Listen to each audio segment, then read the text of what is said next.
Quel autre match tu as vu cette semaine et dont tu veux nous parler? Eh bien, on peut parler du double header qu'on a eu là, San Antonio Phoenix. Ah, Là, pour le coup, vrai test en fait pour les deux équipes. Hein. Vrai test pour les deux équipes parce que Phoenix, on en parlait en introduction, avait des blessures. Le premier match, donc il manque à la fois Bill, il manque à la fois Booker. Mais voilà, Phoenix c'est encore une équipe qui se cherche collectivement. L'ajout de Yusuf Nurkic forcément ne se fait pas sans difficulté. Et puis pour les Suns, là, forcément, on va en parler, mais il y a le cas Wembanyama, mais il y a aussi un autre cas de plus en plus pressant, c'est qu'est-ce qu'on fait de ce poste de meneur en fait. Avec, pour l'instant, c'est du coup Jeremy Sohan qui est en fait le porteur de balle principal en attaque.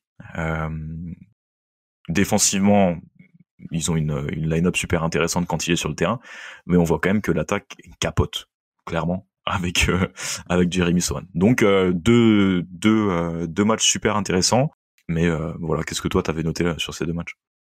non, mais effectivement, sur cette question du meneur, c'est ce que j'ai tweeté là il y a pas longtemps, mais je me demandais en fait à quel point les Spurs étaient en mode est-ce qu'on veut être compétitif ou pas, ou est-ce qu'on veut juste essayer de développer le maximum, parce que clairement Trey Jones est bon et c'est un peu le seul meneur de métier de cet effectif, mais en même temps il a pas non plus un potentiel de dingue.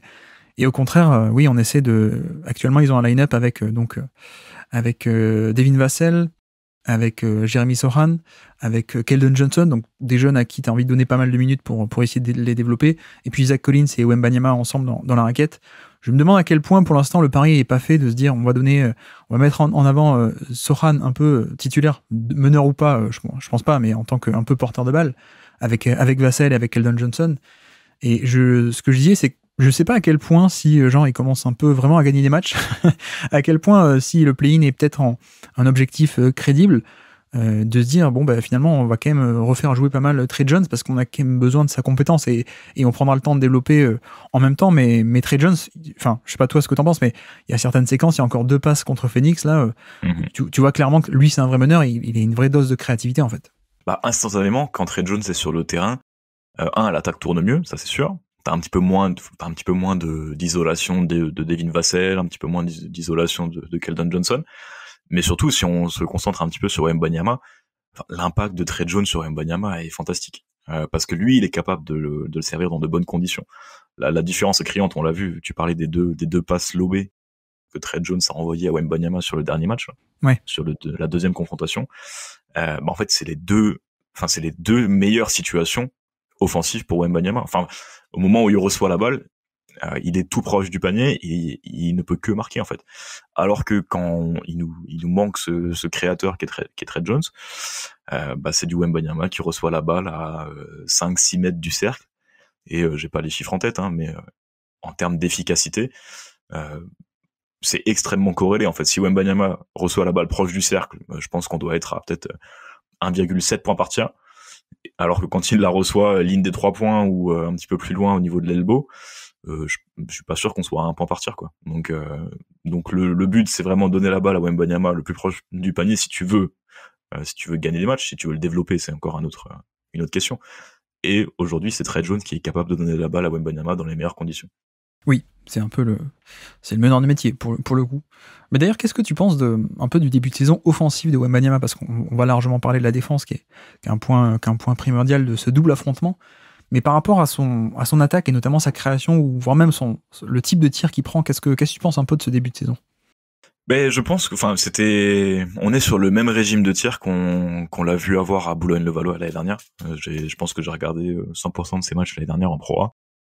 Et on est parfois un petit peu frustré parce que on sait ce qu'il peut faire quand il est proche du cercle. Et donc c'est un petit peu frustrant de le voir de le voir être autant dépendant ou utiliser autant des tirs à mi-distance contestés en fade-away, même si pour le coup c'est pas des mauvais tirs pour lui parce qu'il est capable et en fait la contestation de tir a très peu d'effet sur lui parce qu'il est tellement grand, mais c'est pas les tirs qui sont les plus efficaces. Et on le voit en NBA, vu son utilisation pour l'instant des Spurs qui aiment bien l'utiliser en isolation ou lui donner la balle loin du cercle, c'est des tirs qu'il prend beaucoup, des longs tirs à 2 points contestés. je pense que au fur et à mesure de sa carrière, quand il va prendre un petit peu de force physique, il sera capable de finir plus proche du panier et d'utiliser son tir à 3 points. On l'a vu là contre les Suns hier, il en a pris pas mal. En catch and shoot, c'est très bien. Quand il pose un dribble, c'est un petit peu plus compliqué. Je suis pas surpris que son efficacité soit pas super haute. On va dire que c'était là où on l'attendait. Mais toi, tu nous dis que donc c'était déjà un peu le cas de l'an dernier en pro. Il avait déjà un peu cette tendance à tenter pas mal de choses en fait. Ouais, totalement. C'était quelqu'un qui tirait beaucoup en sortie de dribble, qui tirait même s'il y avait un ou deux mecs sur lui, et qui prend toujours ces turnaround fade away au poste, qui sont pas forcément des tirs à très haut pourcentage de réussite. Mais oui, c'est quelque chose qu'il a toujours utilisé dans son arsenal. Ouais. Mais effectivement, c'est là-dessus où je pense que il y a pas mal de highlights qui étaient arrivés aussi. C'est ce côté, il a un pull-up et quand ça rentre, ça fait des très belles séquences. Et donc ça fait un peu le tour du monde parce que c'est quand tu vois quelqu'un qui est avec de telles capacités physiques et athlétiques faire ça, c'est pas normal. Hein. C'est clairement pas normal. Mais effectivement, je dirais pas non plus que je suis déçu, mais en tout cas, il y a un certain profil de tir qui parfois n'est pas idéal. Alors parfois il va les mettre. Mais tu vois, paradoxalement, ce que j'ai le moins aimé sur lui sur ce début de saison, c'est un peu les séquences où il va être un peu en création. Notamment ce double affrontement contre Phoenix, il y a des séquences où il essaie de prendre des pull-ups par-dessus Kevin Durant, où il essaie de prendre des pull-ups un peu en isolation, sur d'un contre un peu loin du panier, voire même des pull-ups à 3 points parfois. Et c'est vrai que c'est pas idéal, alors que paradoxalement, je trouve, je sais pas ce que tu en penses, mais c'est quelqu'un qui, sur ces deux matchs-là, peut aussi être utilisé de manière beaucoup plus variée que justement simplement tu vois, si on fait la comparaison avec Porzingis, pour moi, c'est là qu'est la différence. C'est que Porzingis, il n'y a pas trop de mobilité. En tout cas, il n'y en a plus maintenant qu'il a été blessé. Mais même avant sa blessure, il n'y avait pas autant de mobilité. Je trouve que quelqu'un comme Wembanyama, justement, il y a pas mal de séquences où il est utilisé sur des sorties d'écran, sur des trucs en mouvement. Et c'est peut-être là qu'on l'attend le plus. Et là que son profil est le plus valuable aussi. Totalement. Quand il reçoit la balle en mouvement, sa longueur et son agilité font que il est au cercle enfin, il reçoit la balle tellement loin, en un dribble, il est au cercle. Parce qu'il est rapide, parce qu'il est long, parce qu'il est agile. Et effectivement, c'est là où je pense que les Spurs pourraient un petit peu plus l'utiliser. C'est en fait, voilà, en le mettant peut-être dans un corner, et puis à un moment, en déclenchant une coupe, ou en lui posant des écrans hors ballon, en faisant en sorte qu'il reçoive la balle en mouvement. Voilà, je pense que effectivement, c'est là-dessus qu'il sera le meilleur, quand il aura la balle proche du panier.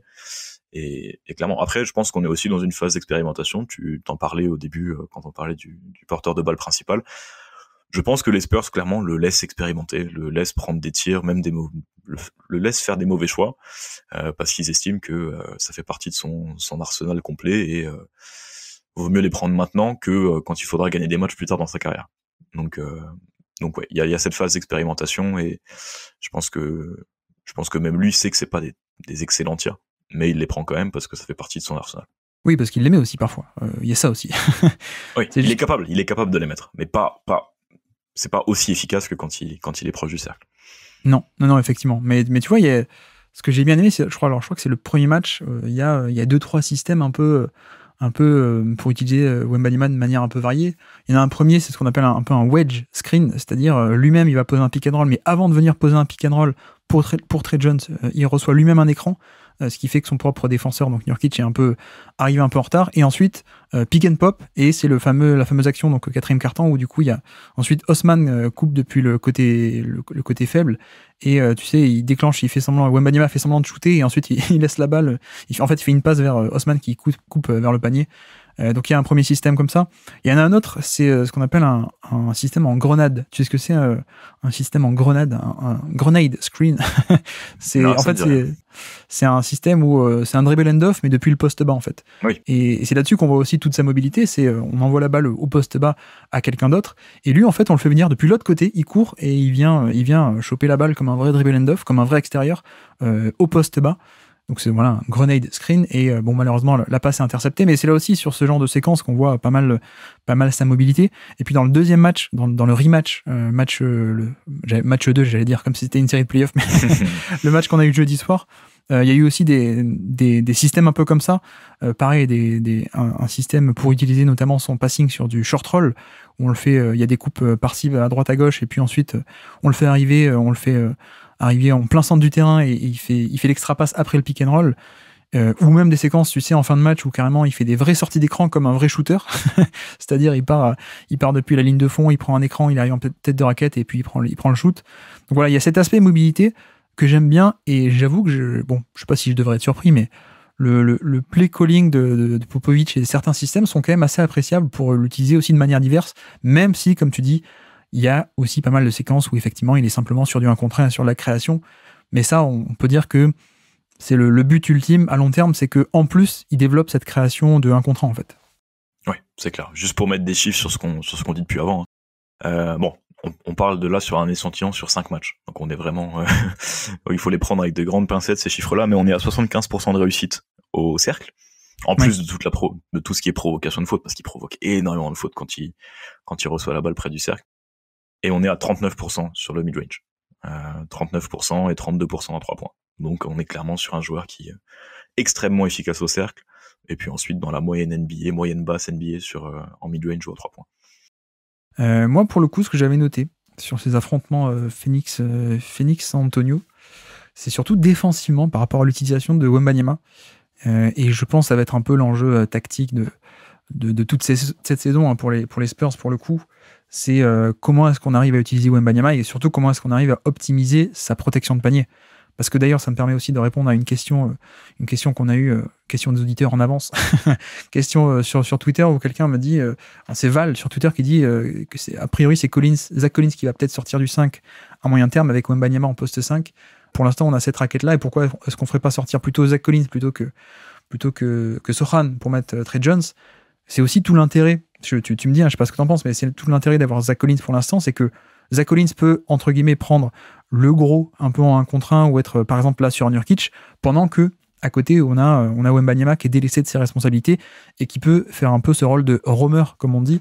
Donc, non pas devoir défendre Nurkic ou l'intérieur de près et rester sur lui, défendre le pick and roll, mais plutôt, quand t'as Zach Collins qui prend cette responsabilité, lui, il peut être un peu plus sans ballon et être un peu le mec qui aide au panier de manière plus libre, on va dire. Ouais, c'est ça. Pour moi, c'est là qu'il a l'impact défensif pour l'instant le plus important. On l'a vu défendre un petit peu par séquence sur Josh Okogie, par exemple. Enfin, défendre. C'est même pas vraiment de la défense qu'il fait, c'est être. Enfin, son match-up principal était Josh Okogie. Donc quand t'as un extérieur non shooter comme ça, mais c'est bingo pour les Spurs. Parce que tu mets Victor en responsabilité dessus et tu le laisses défendre librement. Et puis il me semble qu'il y a une vidéo de Ben Taylor qui est sortie là-dessus. Je vais pas la regarder parce que j'ai un article qui arrive sur l'aspect un petit peu révolutionnaire de la défense de Wembanyama. Ce qui est fou, par exemple contre les Clippers, il l'a défendu sur Robert Covington. Robert Covington, en soi, qui n'est pas un mauvais tireur à 3 points. Mais par contre, ce qu'il n'est pas, Robert Covington, c'est quelqu'un qui dégaine très vite. Tu vois, sa gestuelle de Robert Covington, elle a toujours été un petit peu lente. C'est quelqu'un qui a besoin de descendre la balle, donc c'est pas super rapide. Donc, en mettant Victor Wembanyama sur Robert Covington, en fait, tu neutralises le côté shooter de Rocco, parce que, certes, c'est un bon pourcentage de réussite, mais par contre, Wembanyama peut avoir les 2 pieds dans la raquette, contester un drive.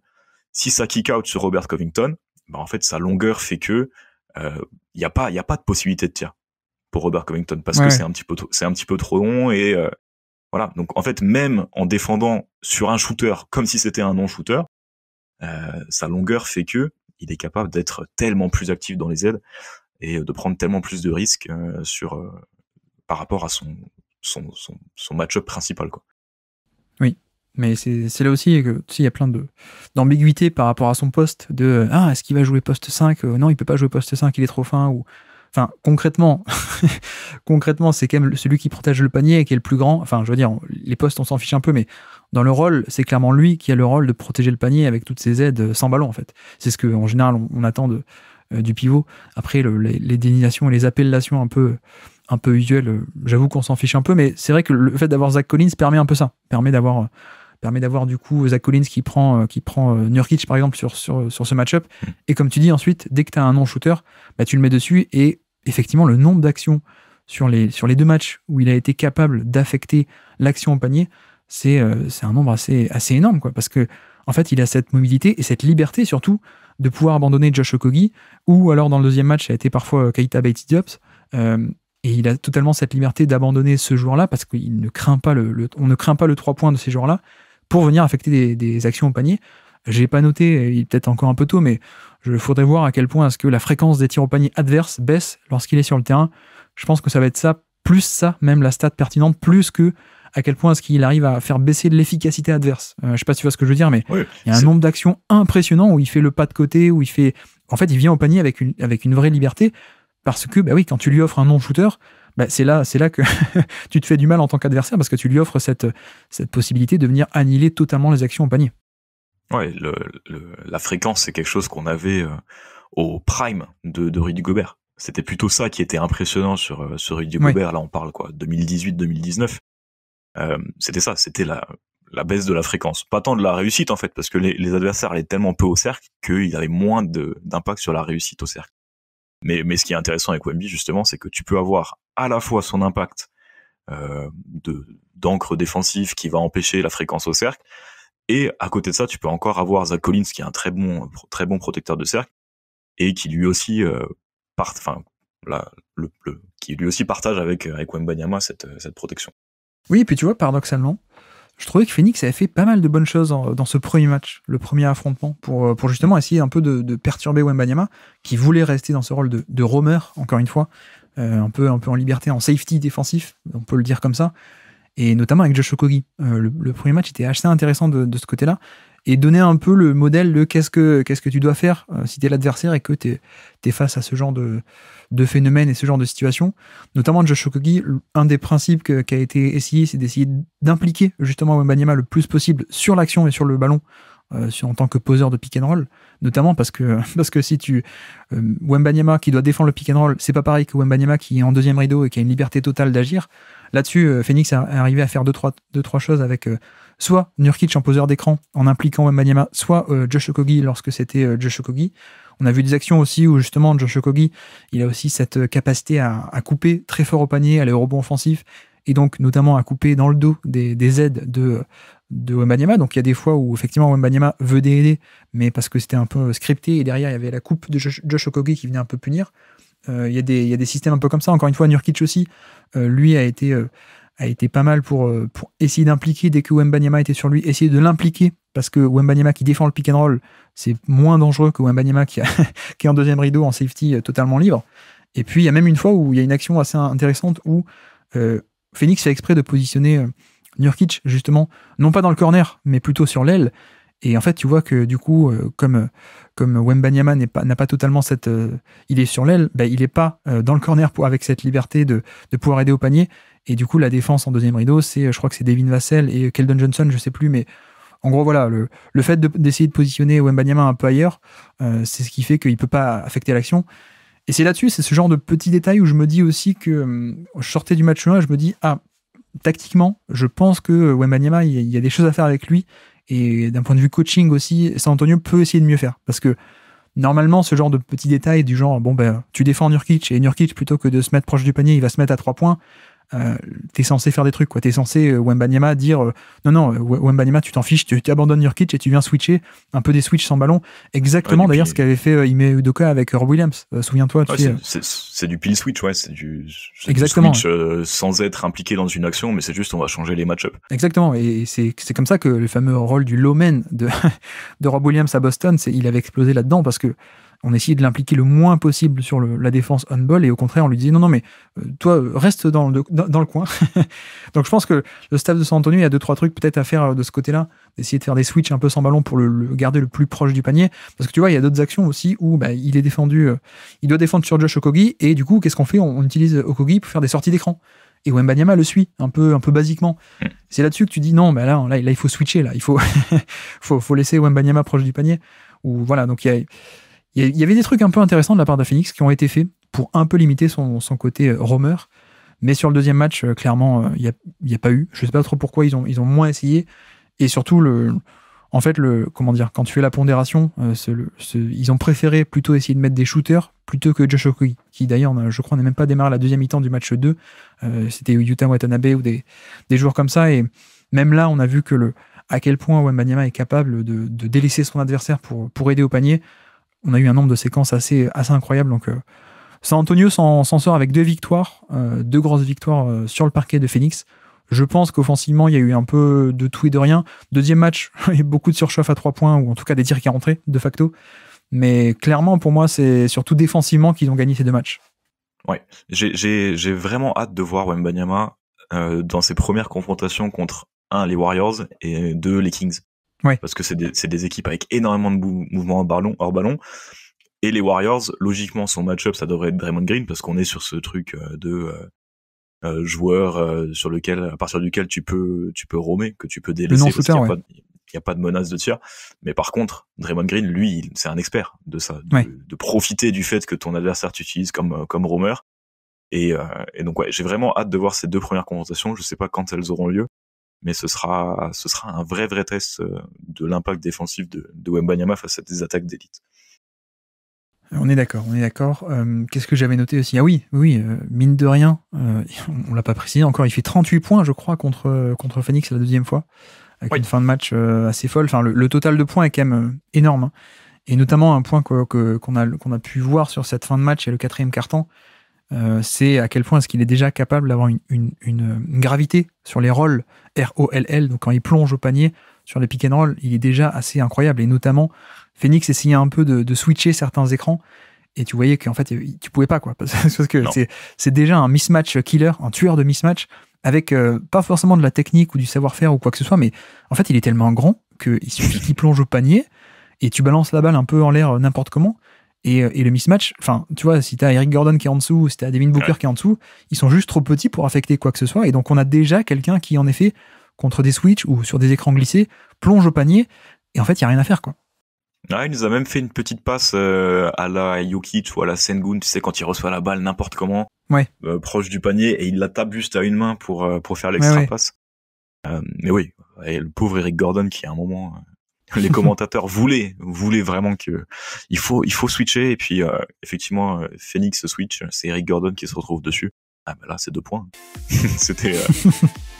Mais oui, mais parfois t'as un peu l'impression que, enfin, physiquement, il est tellement au-dessus physiquement que les réponses, la réponse du switch me paraît un petit peu simpliste, quoi.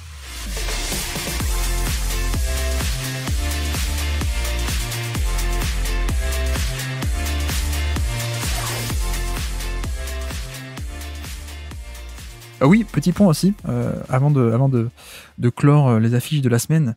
Je voulais parler un peu de Wembanyama. Je sais pas à quel point toi tu l'as vu récemment, Wembanyama et les Spurs, toi qui est notre expert dans la rotation de l'hebdo, qui regarde un peu les équipes nulles.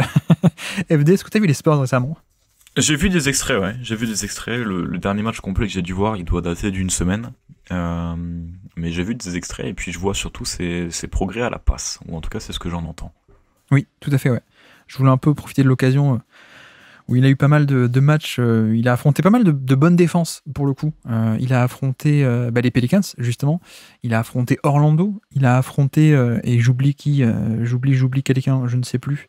Mais que des bonnes défenses, je vais essayer de retrouver en 2-3 clics. Et effectivement, on est dans une période où Wembanyama est quand même largement mieux qu'en tout début de saison. Oui, voilà, Miami aussi. Voilà. Il a fait un match contre Miami, la défense de Miami.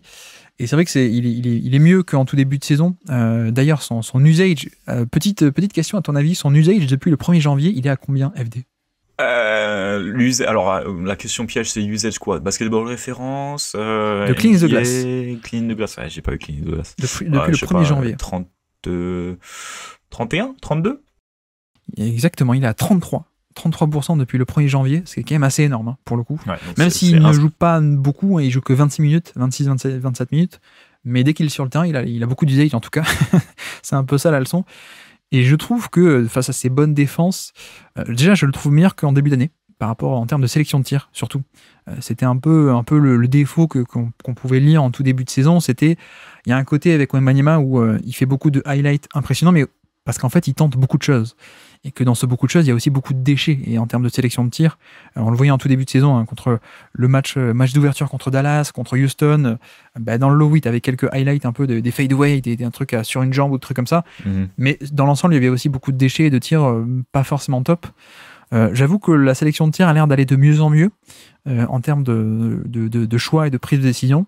Je trouve qu'il est aussi de plus en plus utilisé en tant que porteur de balle, et ça fait du bien aussi de le voir. Tu parlais du passing, mais ça débloque aussi pas mal de situations en tant que créateur balle en main, un porteur de balle. Donc ça aussi, ça aide. Le fait est aussi en plus, qu'on a plus de spacing, puisqu'on n'a plus des line-up avec Zach Collins. En général, il est un peu plus seul intérieur sur le terrain, donc avec plus de spacing.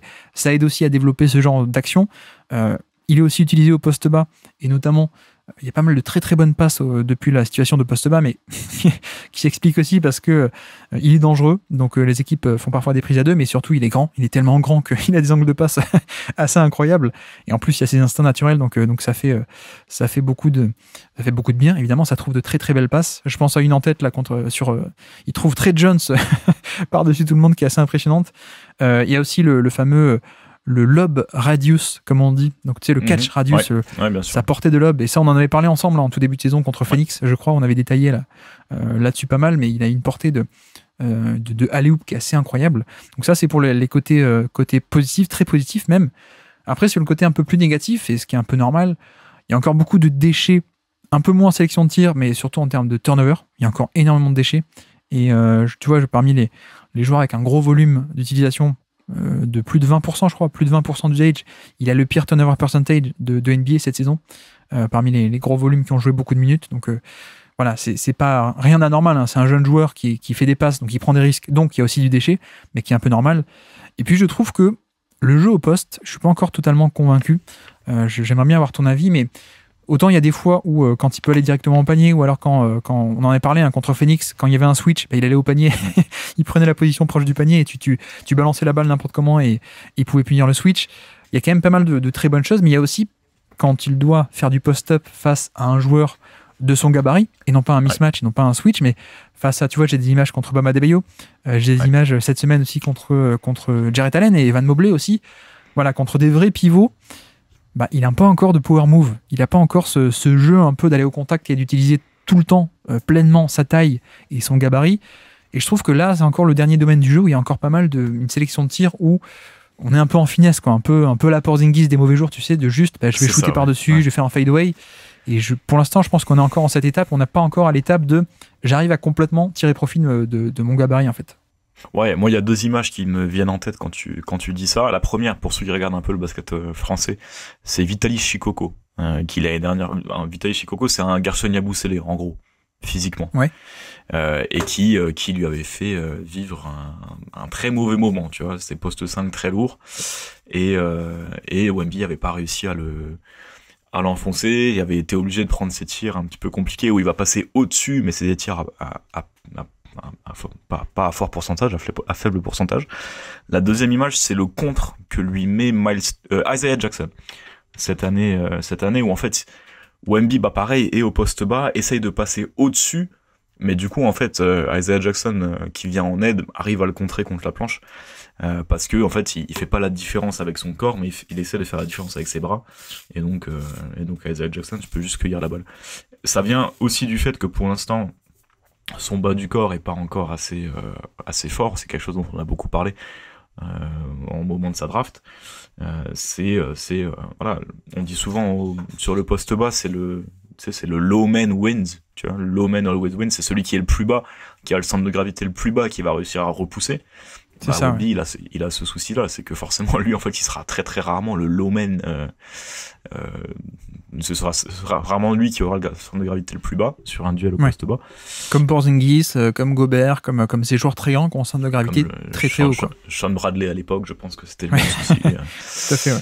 Mais oui, Rudy Gobert, très bien. C'est un très bon exemple, parce que même si Rudy Gobert est plus musclé du haut du corps et même du bas du corps, je pense, on a ces images de Rudy Gobert qui se fait un petit peu pousser par des joueurs un peu plus denses.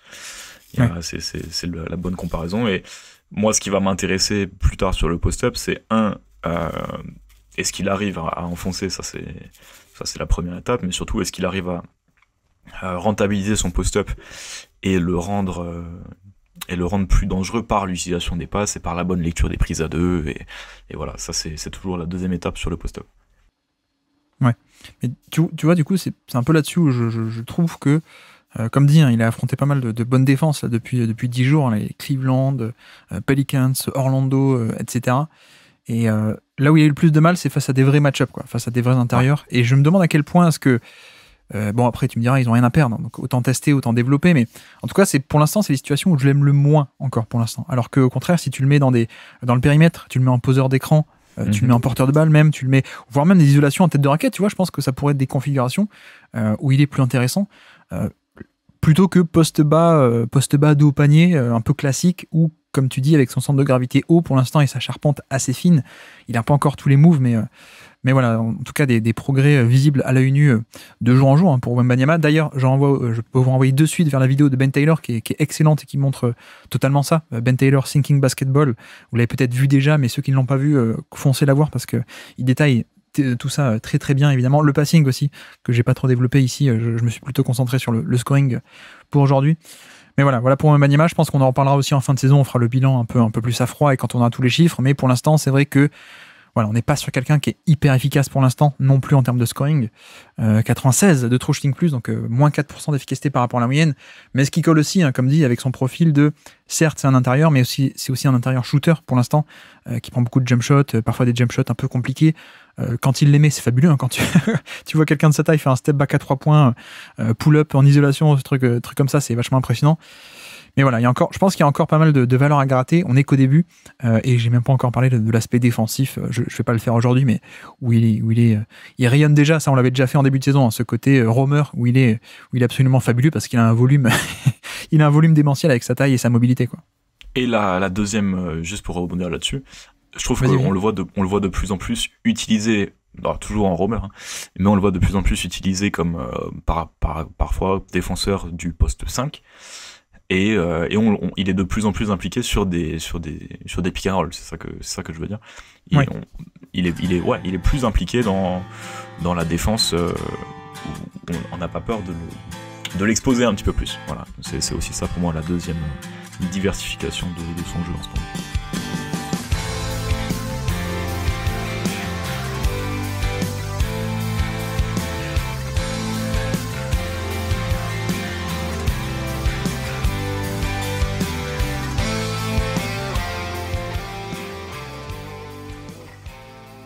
Et tu as commencé à nous parler de Wembanyama. Qu'est-ce que tu peux nous dire sur Wembanyama ? Quel argumentaire tu ferais alors ? Pourquoi tu te poses la question ?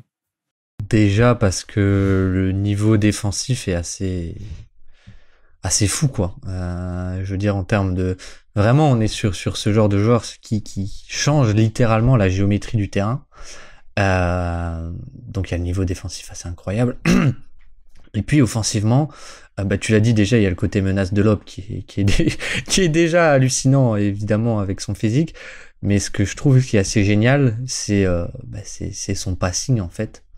Son passing qui est très très bon.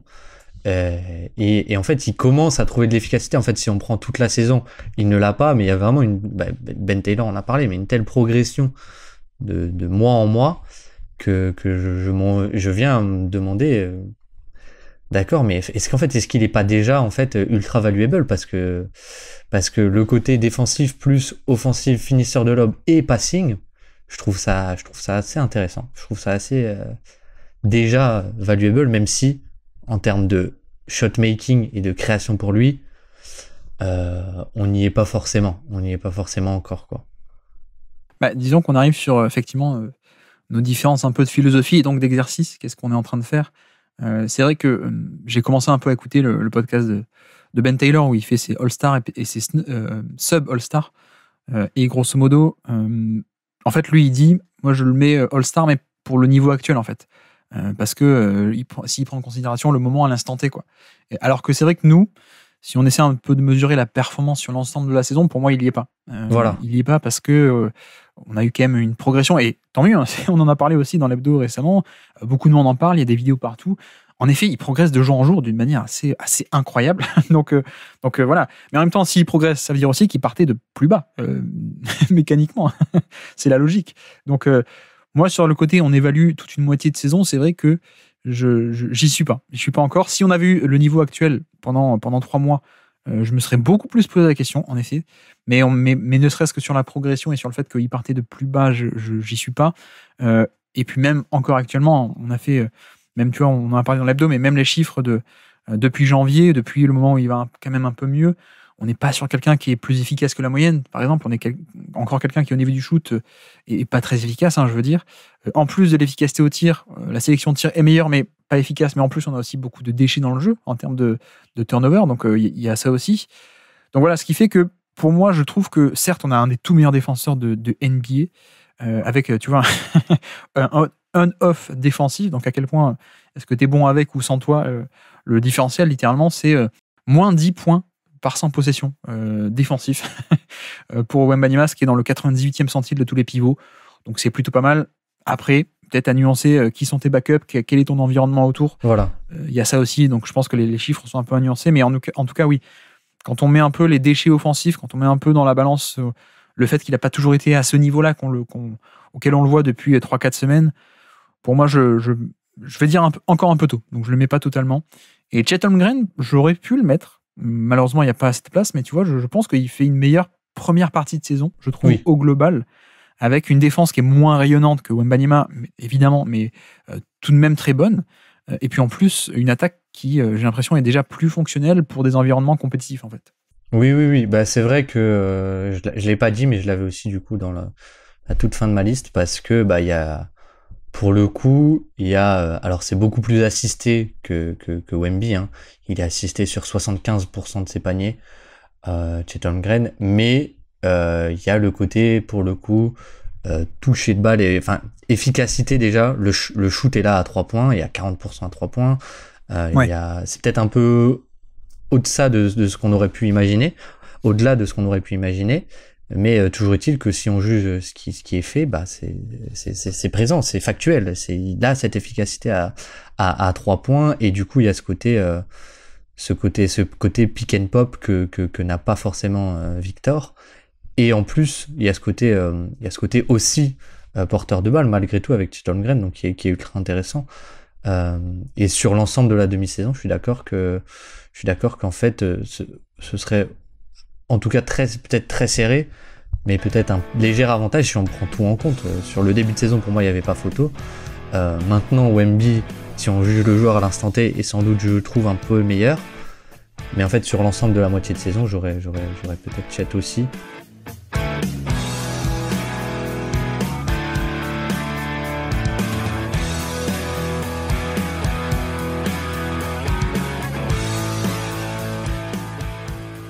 Bref, quel autre match tu as vu? Tu voulais nous parler un peu rapidement aussi du OKC contre San Antonio, le choc donc entre Wembanyama et Chet Holmgren. En fait, on a tous les deux, je crois, fait un trade un petit peu sur ce match de OKC Spurs.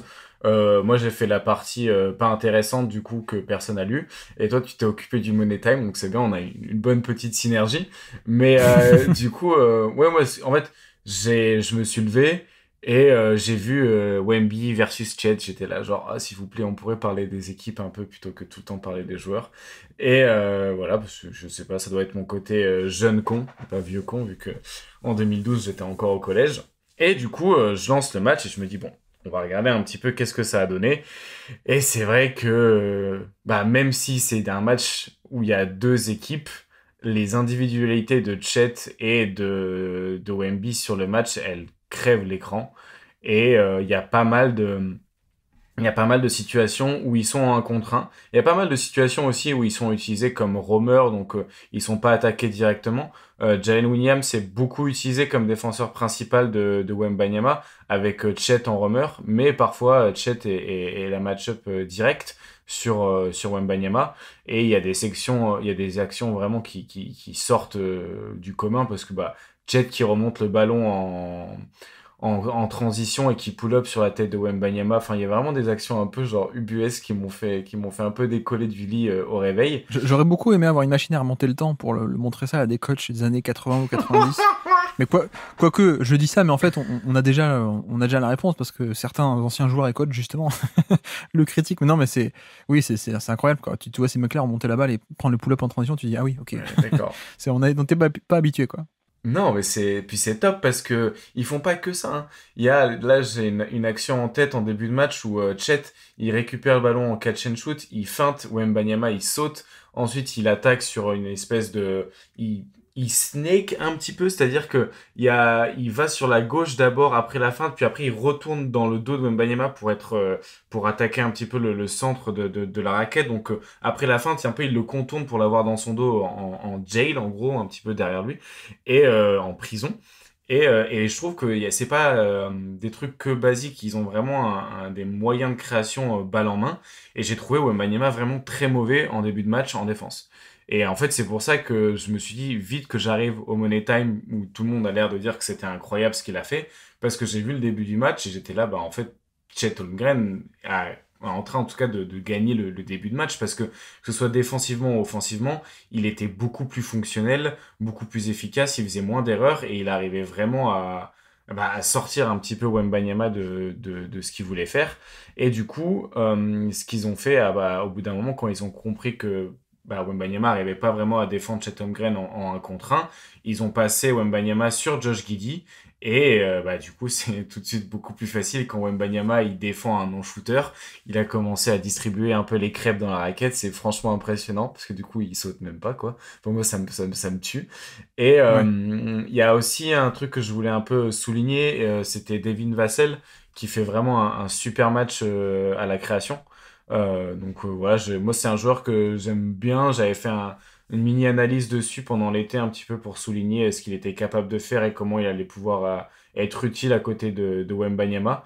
Mais Chet Holmgren quand même moi m'a vraiment marqué sur le début de match, que j'ai analysé plus en profondeur, et que la fin du match je me suis un peu plus laissé porter, j'ai pas pris de notes.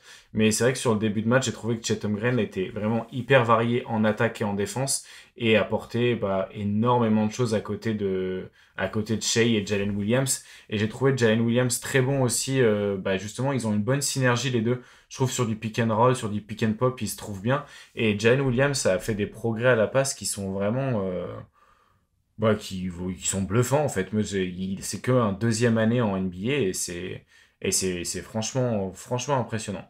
Donc voilà, c'était un petit peu pour parler d'autre chose que du Money Time, que toi du coup t'as décortiqué. Donc si tu veux dire peut-être un mot dessus. Non, non, mais le Money Time, c'est beaucoup de shot-making des Spurs qui mettent des 3 points qui font mal. Et de l'autre côté, il y a Wembanyama qui est la tour de contrôle dans la raquette, donc ça fait du bien. Mais oui, par rapport à la stratégie tu dis, ils ont mis Jalen Williams aussi sur Wembanyama. Je pense qu'il y a aussi avec des joueurs aussi grands, et parfois c'était un peu le cas avec Porzingis ou avec des joueurs comme ça. Au bout d'un moment, Kevin Durant aussi d'ailleurs, au bout d'un moment tu te dis, en fait, de toute façon, le mec est trop grand en fait. Donc on n'aura personne pour arriver à les contester. Ouais. C'est juste pas possible. Et c'est pour ça que souvent la stratégie, c'est de dire, de toute façon, on n'aura personne qui est aussi grand et aussi long pour les contester. Donc, qu'est-ce qu'on fait? On va lui mettre quelqu'un de plus petit, mais un peu agressif, et pour l'empêcher d'aller sur ses spots, en fait. C'est aussi une stratégie de dire, de toute façon, la taille, on l'aura pas, donc essayons une autre manière. Et c'est comme ça que, à l'époque, Playoff 2014, on avait vu le fameux Chris Paul tout petit qui était mis sur Kevin Durant, et ça avait marché sur un Money Time.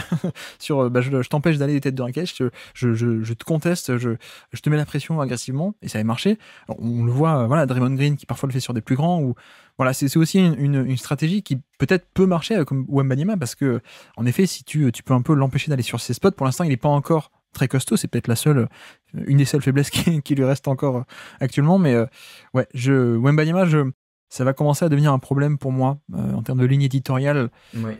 Comment parler Wembanyama, je sais pas, parce Ouais. que ça va être compliqué tout le temps d'être dans la louange, ou en tout cas dans le descriptif, mais qui vont être des louanges, tout en comment être intéressant Ouais. en disant chaque semaine ou régulièrement que il est bon et en plus il s'améliore, c'est compliqué.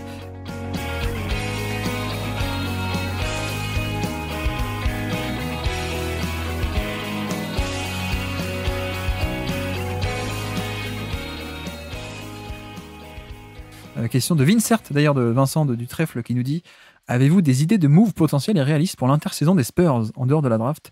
Ce serait bien qu'ils améliorent franchement le roster autour de Wembanyama. Oh là là, moi je suis tellement nul à ces trucs-là. Imaginez des trades. Je pensais que tu allais me dire Triangle là, forcément. Mais il a dit réaliste, non? C'est vrai que c'est pas. Oui, je suis pas sûr que Atlanta le lâche. Ouais. Ouais, bah oui, moi j'aurais dit triangle. Ouais, sinon des gens t'aimeraient. Mais oh là là, non, je sais pas quel profil. En fait, il faudrait un profil qui soit porteur de balle, mais tu vois, Fred VanVleet, Je pense pas qu'ils vont le bouger de Washington. De Washington. Oh là, ça y est, ça commence. De Houston. Mais c'est un peu un profil que j'aurais bien vu à côté de Devin Vassell et de Wembanyama. Parce que pour moi, il faut quand même un profil de joueur où c'est pas que un meneur qui est trop sur le ballon, parce que tu as quand même envie d'avoir des ballons pour Devin Vassell. Donc il faudrait un meneur qui soit un peu capable aussi de vivre sans la balle. Et quel type d'intérieur aussi pourrait être intéressant à faire vivre à côté de Wembanyama. Tillman, bah, tu vois, Xavier Tillman, si ça marche pas à Boston, je pense que ça peut être un profil qui est intéressant à avoir à côté de Wembanyama potentiellement. Alors après, en move réaliste, je suis pas sûr que ce soit maintenant qu'il trouve le porteur de balle un peu principal ou même de haut niveau. Donc on l'exclut un peu du réaliste. Après, je me demande peut-être avec des petits vétérans par-ci par-là, est-ce que ça peut pas aider, mais bon, ça va pas non plus être un boost monumental. Tiens, je vois que DeRozan est free agent. Est-ce que ce serait pas intéressant DeRozan aux Spurs? On l'a déjà connu. Mais non, ce que j'aimerais bien, c'est un peu de compétences en termes de création, mais aussi sur les ailes, et quitte à ne pas sacrifier le spacing en fait. Parce que tant qu'à faire, si on pouvait laisser Wembanyama en 5 et du coup qu'on ait aussi dans le même temps un peu le spacing. Mais ouais, la classe de free agent 2024 et 2024, elle est pas fantastique. Hein. Les free agent stars, c'est LeBron. Bon ben voilà. Paul George, on sait qu'il va rester a priori. Klay Thompson. Et après, c'est Tobias Harris, quoi. Donc c'est pas fabuleux. Peut-être Siakam. Siakam, ce serait pas mal. Siakam aux Spurs. Siakam, ouais. Moi, j'ai pensé un petit peu à Herbert Jones, qui apparemment était dans des rumeurs de transfert juste avant la trade deadline. C'est quand même, tu gagnes, tu gardes du spacing et tu upgrades en défense. Et en plus, Herbert Jones, on en avait parlé dans un mini scouting, il continue un petit peu dans sa lignée d'être meilleur au shoot. C'est assez impressionnant d'ailleurs, parce que je regardais, il est passé de 34% à 3 points à 43%. Il a augmenté aussi en réussite au cercle de 64% à 69%. Et alors moi, ce qui m'a le plus mis sur le cul, il est remonté à 85% en réussite à 3 points, alors qu'il avait connu une année un peu plus difficile l'année dernière avec 76%. Donc il y a vraiment un shooting trouvé ou alors retrouvé chez Herbert Jones. Et en plus, le passing, comme on en avait parlé, il prend de la place petit à petit. Donc potentiellement, apparemment les Pelicans voudraient pas forcément le garder, ce que je trouverais être une mauvaise idée, je pense que ça pourrait être pas mal. Est-ce que dans les moves réalistes, peut-être aller chercher Malcolm Brogdon, ça coûte pas si cher que ça, c'est un bon, un peu vétéran. Et sinon Mark Cannon, ça te plaît pas Mark Cannon à côté de Wembanyama? Si. Je sais pas si c'est réaliste, mais si. Ne serait-ce que pour l'expérience, ça serait cool, quoi. Pas réaliste, mais très cool. Mais bon, j'ai l'impression que n'importe quel move ferait des Spurs une meilleure équipe. Hein.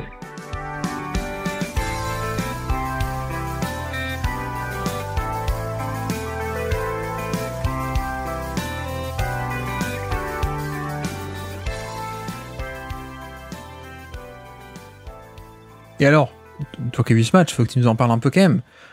Sengun, donc, qui a mis 45 points contre Wembanyama. Qu'est-ce qui s'est passé? Décris-nous un peu ce match-up et comment ça s'est fait. Est-ce que c'était que contre Wembanyama? Est-ce que c'est Wembanyama qui, le fameux, non, il peut pas jouer pivot, il est trop fin. Comment ça se fait? Qu'est-ce qui s'est passé qu'on a eu autant de points de la part de Sengun contre Wembanyama? Alors, honnêtement, j'aime pas dire ça, mais c'est vrai que Sengun, il y a eu un côté où il a beaucoup joué sur en fait sa physicalité et sa force pure face à Wembanyama. Et il y a en fait, c'était pas une fausse match-up, il y a vraiment eu un affrontement entre Sengun et Wembanyama de ce côté-là, qui au début a tourné à l'avantage de Wembanyama, où il l'a contré 2 fois, je crois, si je dis pas de bêtises. Il y a des séquences assez impressionnantes. Et il s'en est rendu compte qu'une fois sur les deux, hein, Wembanyama. Et le deuxième, il s'est pas rendu compte qu'il l'a contré. Il levait les bras et puis. Ouais. C'est Wembanyama en ce moment, il compte des gens et il s'en rend pas compte. C'est ça. Il garde la balle en main. Il juste, tiens, merci. Mais non mais oui, et Sengun, c'est vrai qu'il y a eu beaucoup finalement de points sur Wemby où comme dit, en fait, on essaye d'attaquer Wemby qui drop par cette manière-là. C'est-à-dire Wemby, c'est un joueur qui fait un drop, mais fait pas le drop de Brook Lopez, mais qui fait quand même du drop parce que en fait, il peut contenir les deux joueurs. Sauf que du coup, en servant Sengun qui a la place d'accélérer et de placer un peu ses premiers appuis, et d'avec sa vitesse un peu et son inertie mettre un coup à Wemby, c'est vrai que là, il se créait de l'espace et c'était assez intéressant. Après, Wemby fait quand même un bon match défensif parce qu'en fait, au bout d'un certain temps, Wemby est sorti de Sengun et est mis sur quelqu'un d'autre. Et donc là, Sengun va jouer sur Zach Collins. Et là, on est sur des choses un peu plus classiques où Wemby est dans un rôle un peu de protecteur de cercle. En deuxième rideau. Voilà, exactement. Ouais. Donc, il y a eu quand même une période sur ce match où Sengun est face à Wemby directement, quoi. Je crois que la difficulté de ce match-up, c'est que il y a l'écart de taille, certes, mais en fait, Sengun est plus bas, on va dire. Tu sais, le fameux The Lowest Man Wins, hein, l'homme le plus bas en termes de centre de gravité, il a l'avantage parce qu'il a le leverage.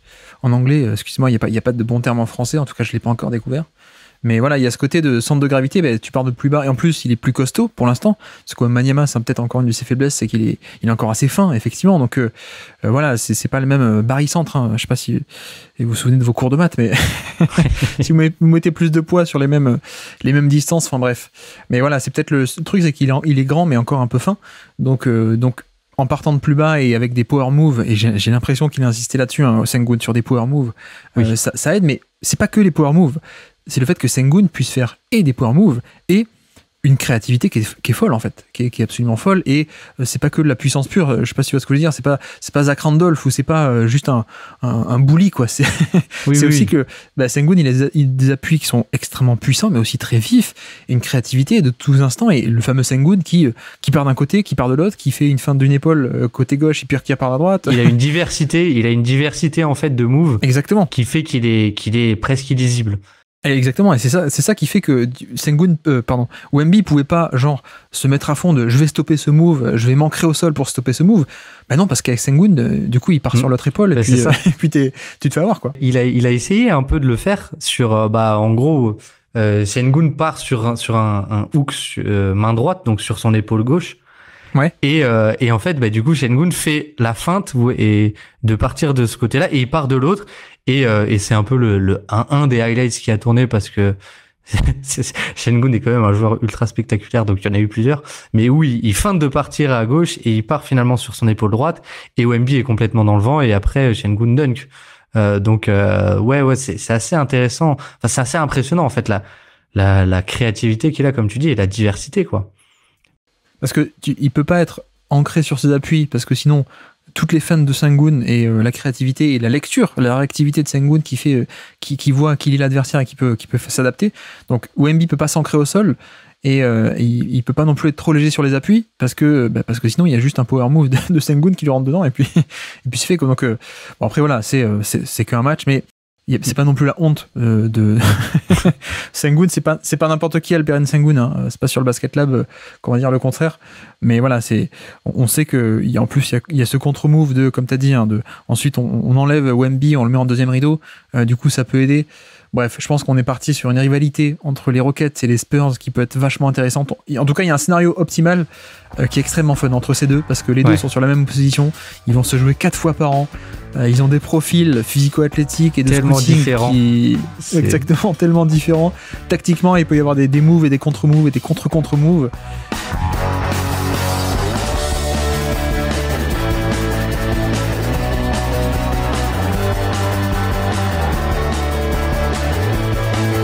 Et puis pour finir aussi, 2 mots peut-être sur le Jokic contre Wembanyama. Est-ce que tu as vu ça, ce match-là entre les deux, qui était assez marrant pour une raison particulière. Bon, déjà, des matchs où les Spurs sont compétitifs tout le long du match, ça arrive pas souvent cette saison, hein. On a eu quelques vrais affrontements, mais Denver, on a eu un plutôt bon match. Et surtout, ce qui était marrant, c'est l'affrontement entre les deux, l'affrontement un peu direct pour le coup, parce que la semaine dernière, Sengun n'était pas tout le temps contre Wembanyama quand il a fait son carton, mais par contre, contre Jokic, il était assez souvent placé sur lui.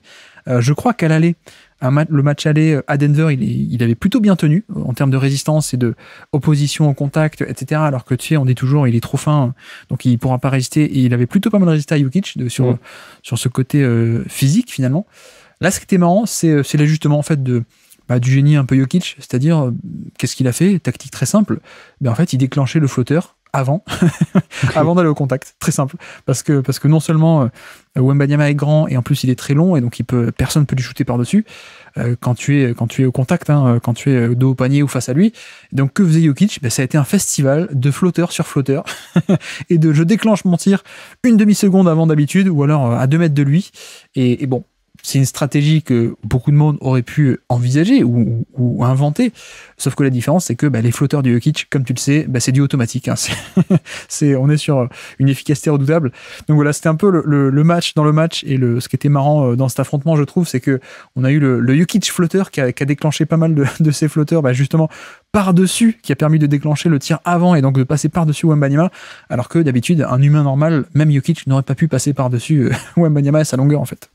Oui, alors moi j'ai pas vu le match pour le coup parce que je t'avoue que les Spurs, j'aime bien regarder les Spurs, mais jusqu'à un certain point. Puis les Nuggets pour le coup c'est tellement une machine bien huilée depuis le retour de break que tu regardes Jokic, tu fais allez, le MVP pour Shea, ce sera pas cette année malheureusement. Mais effectivement, oui, j'ai vu l'image où un des nombreux flotteurs effectivement de Jokic où même Victor qui essaye d'arriver lancé, le flotteur est quand même au-dessus de Victor.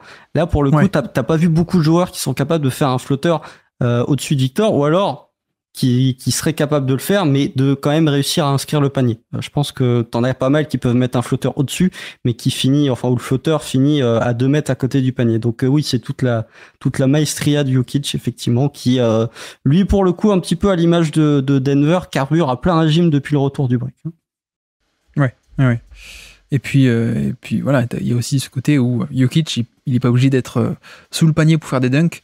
Et c'est sans doute même une partie un peu sous-estimée, c'est qu'il suffit qu'il reçoive la balle à 4 mètres du panier, 400 mètres, et en fait c'est un flotteur un peu automatique, hein, quasiment.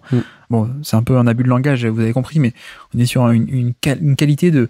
voilà, même s'il va pas jusqu'au panier avec sa verticalité ou quoi que ce soit, en fait, finalement, un flotteur dans la raquette de Jokic, c'est peut-être tout aussi dangereux qu'un alley-oop pour DeAndre Jordan. J'exagère, mais c'est un peu l'idée quand même. Donc voilà, il est passé de nombreuses fois par-dessus Wemby, c'était impressionnant. Et puis petite note aussi défensive, Wembanyama, on dit quand même beaucoup de très bonnes choses sur lui défensivement, et à raison, je pense. Il est quand même assez extraordinaire, mais je trouve qu'on a encore un peu une petite indiscipline défensive. Je sais pas si tu as pu la noter, toi, un peu sur cette saison, mais je trouve qu'il y a parfois un peu ce qui est normal, hein, pour un joueur aussi jeune, mais toujours des petits moments où il va tenter un peu l'interception, mais du coup se mettre un peu hors de position. Et je trouve qu'on l'a vu 2-3 fois tout de même sur ce match-là contre Denver et contre Jokic. Ça ne... voilà, tu t'es puni directement, ça ne pardonne pas. Souvenez-vous aussi le fameux poster de Tracy Jackson-Davis sur Wembanyama, si vous regardez bien. En fait, c'est Wembanyama qui se découvre un peu en essayant de faire une petite interception d'un côté, et donc ce qui ouvre un peu un angle infime, mais tout de même qui est présent, un angle de drive pour Jackson Davis de l'autre côté. Donc voilà, c'est un peu une note que je m'étais fait aussi sur le match, qui a été mis en exergue parce que contre Denver, une petite erreur, de suite t'es puni.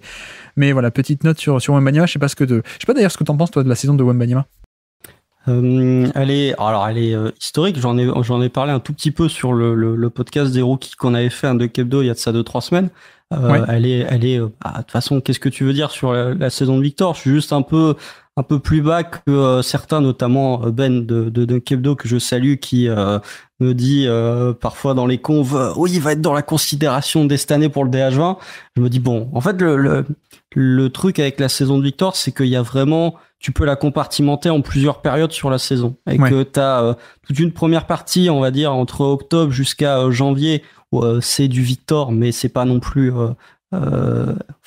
à l'échelle de Victor, c'est pas extraordinaire. Il y a la restriction de minutes à partir de janvier, ou février, c'est une machine. Défensivement, on a quasiment jamais vu ça, en fait, en termes de polyvalence, en termes de dissuasion près du cercle, en termes de capacité à contrer les joueurs et d'amener de la crainte chez les adversaires. C'était vraiment très élevé, et même en attaque, il y avait beaucoup plus de situations où il était beaucoup plus dominant, que ce soit dans le playmaking ou que ce soit dans la réussite. Et là, depuis sa blessure à la cheville, on va dire, là où il a loupé 2 matchs, il est un tout petit peu moins bon. Je trouve que sur sa saison globale, il y a effectivement défensivement, je m'attendais pas, on s'attendait à ce qu'il soit à un niveau élite, mais je m'attendais pas à ce qu'il soit à un niveau aussi élite, même si, comme tu l'as dit, il y a certaines situations, voilà, il va peut-être un peu jouer à l'interception, ou il va peut-être parfois un peu trop jouer le contre et du coup ça peut le mettre un petit peu hors de position. C'est des trucs un petit peu de rookie où effectivement t'as peut-être un peu envie d'en faire un peu trop. En attaque, il y a beaucoup de playmaking. Je trouve juste qu'il y a un peu un peu trop de perte de balles. Je pense que c'est difficile pour un joueur comme Victor, où le collectif des Spurs n'est pas celui qui est le mieux huilé et où il n'a pas forcément le meilleur système, en tout cas pour le mettre en valeur au niveau de son playmaking. Mais je trouve qu'il y a quelques pertes de balles, il y a quelques situations au niveau de ses pull-ups à 3 points. Même s'il est dedans, finalement, c'est plus ses catch and shoot où il en manque de réussite que sur ses pull-ups à 3 points où tu fais oui, bon. Ça se voit que c'est un joueur en année rookie qui est dans un contexte assez peu compétitif, on va dire, du côté des Spurs. Effectivement, la saison rookie est historique. Ça, il y a pas grand-chose à dire. Et effectivement, on est sur un joueur qui, tu vois, il y a des débats potentiellement sur qui sera le prochain visage de la NBA. Il y a le nom d'Anthony Edwards qui parfois est cité, où je me dis, oui, d'accord, peut-être. Je pense qu'avec Victor, tu peux voir potentiellement le futur visage de la NBA d'ici quelques années, parce qu'on est quand même sur une saison rookie qui dépasse toutes les attentes que tu avais pu avoir, sachant qu'elles étaient déjà extrêmement élevées. Ouais. Mais c'est très particulier de le juger, et en tout cas de juger sa saison. Quand il faudra juger sa saison, c'est qu'il y a plusieurs saisons en une, comme tu dis. Et il y a plusieurs versions. Mais je sais pas si t'as vu aussi, il a fait une déclaration là sur un de nos journalistes français qui sont sur place. Là, il a dit non mais que Gobert il prenne celui-ci de Deepoy, parce qu'après ils sont tous pour moi. En gros, il a dit un truc comme ça. On lui a posé la question aussi sur au niveau de son poids, en disant est-ce qu'il devait prendre de la masse, etc. On avait posé la même question à Chet juste après avoir joué Jokic. Il y a peut-être un dénominateur commun. Mais non, mais effectivement, oui, où il a dit, et même je reviens juste sur le début de saison, il y a le début de saison avec Zach Collins aussi, où il est plus poste 4. Ouais.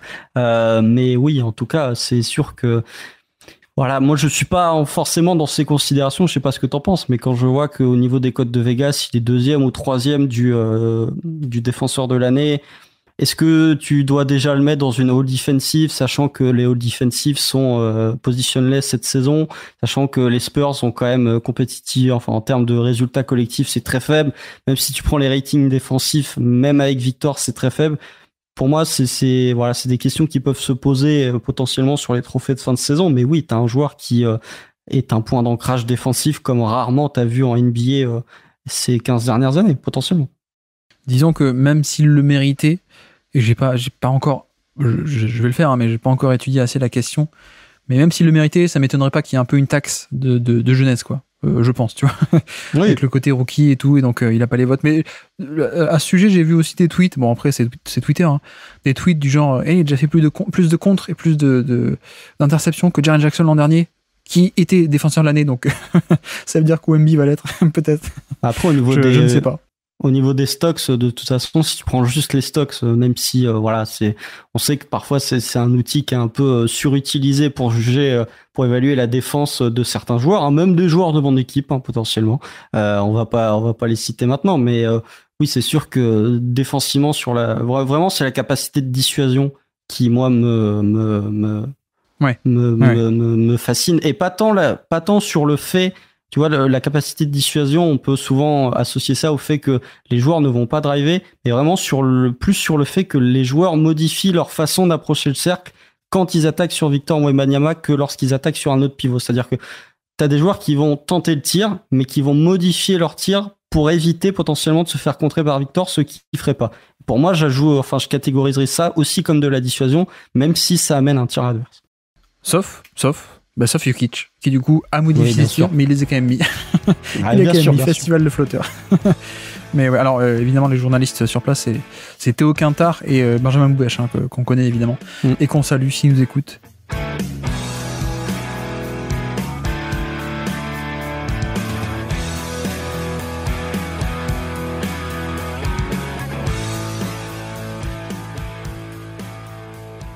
Et donc en 4e choix de cette draft, eh bien et c'est là que ça commence à devenir compliqué, pour moi en tout cas.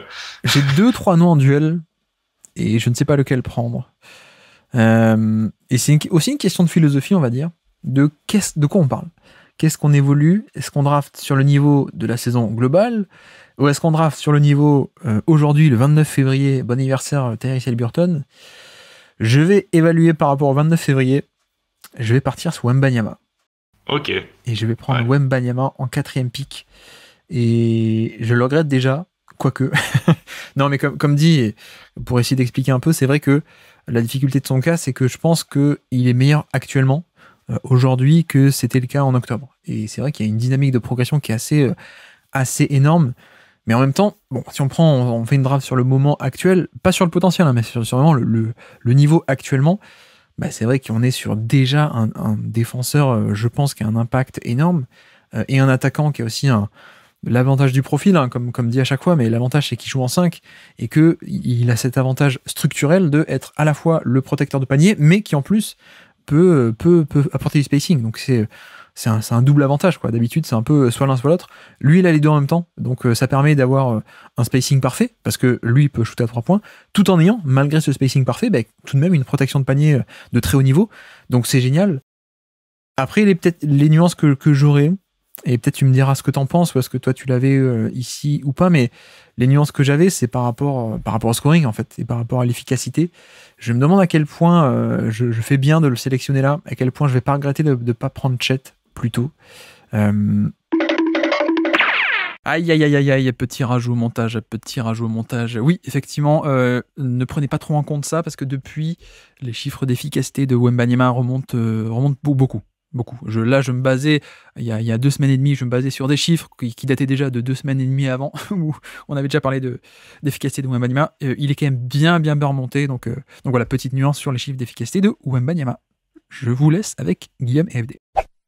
En vrai, je sais pas, parce que tu vois, pour l'instant, on est quand même sur un scoreur qui est moins efficace que la moyenne, ce qui est assez bizarre pour son profil de grand, qui sait shooter et qui surtout va beaucoup au panier et qui peut scorer d'une facilité déconcertante au panier.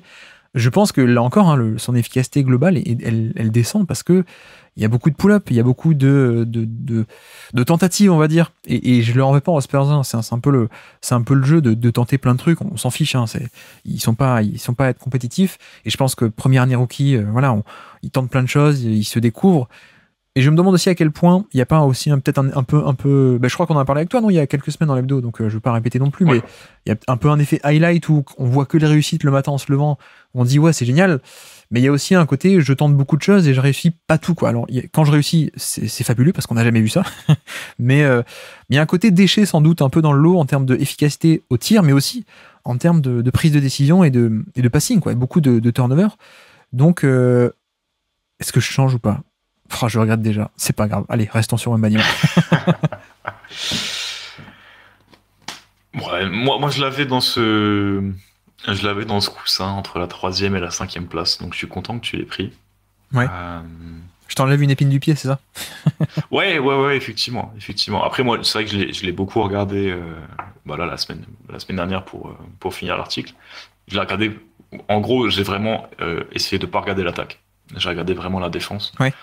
Et en fait, sa capacité, je veux pas trop spoiler l'article, mais sa capacité à supprimer les espaces. C'est ça un peu la thèse de mon article. C'est l'attaque veut créer des espaces, mais en fait, lui, il le supprime. Tu vois, du empty side pick and roll. Comment dire, un pick and roll dans l'aile où t'as personne dans le corner. Donc t'es censé avoir, tu crées un 2 contre 1 en attaque. C'est l'objectif parce que l'aide est super compliquée à faire venir de l'opposé. En fait, un 2 contre 1 contre Victor Wembanyama, c'est pas un 2 contre 1 où t'as l'avantage. T'es plus en surnombre, en fait. Et c'est à peu près la même chose quand il défend en drop. En drop, souvent, soit il descend trop pour couvrir le rôle, donc j'ai le flotteur. Soit il prend le flotteur, donc j'ai la pocket pass. Non. Non, il couvre trop d'espace à la fois. Et c'est ça qui me choque, qui me surprend tout le temps défensivement. Mais ça devient même banal à force de le voir. Mais ça reste extraordinaire. Et puis offensivement, je le trouve peut-être un petit peu moins, un petit peu moins foufou, c'est pas beau, mais un petit peu moins fougueux dans ses prises de décision qu'en début de saison. En tout cas pour ses tirs. Oui. Je trouve qu'au contraire, il commence à prendre beaucoup plus de risques sur les passes. La première mi-temps contre les Timberwolves, le match contre Rudy Gobert, alors masterclass défensive, ça voilà, mais le nombre de passes entre les jambes, passes aveugles, passes à la Jokic, tu sais, où t'as la balle pendant une fraction de seconde et tu la redonnes à un mec qui coupe. Ouais. En première mi-temps, je pense qu'il y en a 4 ou 5. Et tu te dis, non, mais là, il commence à prendre la confiance. C'est top, c'est top. Mais effectivement, je pense que on refait ce podcast-là dans 2 mois. Peut-être qu'il a gratté une place. Et encore, parce que les trois d'au-dessus sont vraiment établis, mais peut-être qu'au moins il s'est établi clairement en 4e position. Là où tu vois, là, t'as encore un petit doute. Je veux pas en fait avoir le biais de jeunesse et de dire non, il a pas encore prouvé, ou tu vois, la taxe un peu de la jeunesse, parce que il faut évaluer vraiment le niveau de jeu. On s'en fiche de qui le fait ou quand, quoi, en fait. On pourrait presque faire des duels de joueurs mystères, hein, pour faire fi de ça. Mais j'ai pas envie de faire ça, et j'ai pas envie non plus. Il y a peut-être de l'autre côté, attention, le côté highlight, attention, peut-être le côté enflammable. Tu vois, est-ce que vraiment on sous-pèse bien les turnovers, l'efficacité qui sont vraiment pas top, et même y compris depuis début janvier, comme on avait dit dans le podcast il y a quelques temps, où même depuis la bonne période, entre guillemets, il est quand même pas si efficace que ça. Il a pas le niveau de la moyenne, je crois, ou pas beaucoup plus. Et puis l'autre aspect, c'est aussi à quel point est-ce que certains chiffres défensifs, tu vois, je voulais même pas trop en parler aujourd'hui de certains chiffres, parce que le problème de certains on-off, c'est que justement le on-off, ça dépend aussi du contexte. Le on-off est un différentiel par rapport au reste de ton équipe. Or, il joue dans une équipe qui est tellement mauvaise que finalement, quel est l'intérêt de parler de ça. Mais par contre, il me semblait, alors j'arrive plus à le rattraper évidemment pendant que je parle, mais il me semble que tout de même, sans parler de différentiel de on-off, il me semblait qu'en termes de fréquence de tir au panier autorisé quand il est sur le terrain ou pas, c'est quand même pas la même histoire. Donc je pense qu'on a déjà un défenseur que je le mettrai pas au NBA First Team non plus, mais on a déjà un défenseur qui est en fait de très très haut acabit, de serait-ce que un peu comme Gobert, tu sais, Gobert, c'est pas que des contres flashy, mais il y a un côté intimidation, et je pense qu'on n'est pas encore là évidemment avec Wembanyama, mais t'as tous les soirs des actions n'importe quoi, et même pendant les matchs tu vois que il y a 2-3 fois où l'adversaire ne va pas au panier à cause de lui, quoi. Donc ouais, et même au-delà de ne pas aller au panier, j'ai mis une vidéo comme ça dans l'article où un mec, c'est McLaughlin qui un lay-up mais décide de pas prendre le lay-up. Ouais. Même le nombre de, il y a Anthony Edwards qui l'a fait 2-3 fois, où il va jouer un pick and roll avec Rudy Gobert, il voit que c'est Victor Wembanyama qui est du coup le défenseur du poseur d'écran, et en fait non, on joue pas le pick and roll, on annule. Du coup, il fait la passe. C'est un peu toujours, on en revient à Anthony Edwards, c'est un peu le problème de parfois Anthony Edwards, il a tendance à pas aller au bout des choses, soit en prenant un tir à mi-distance, soit en faisant une passe un peu trop tôt. Mais il a ce côté disruption de l'attaque, pas forcément dissuasion dans le sens où il va arrêter le dernier mouvement. Tu vois, ils vont pas prendre le tir, ils vont pas prendre le dernier tir, mais juste parfois en fait ils vont l'éviter totalement et ils vont aller à l'opposé. Donc ouais, okay. on peut être sur des niveaux de dissuasion inédits, mais je pense qu'on a assez parlé de Victor Wembanyama.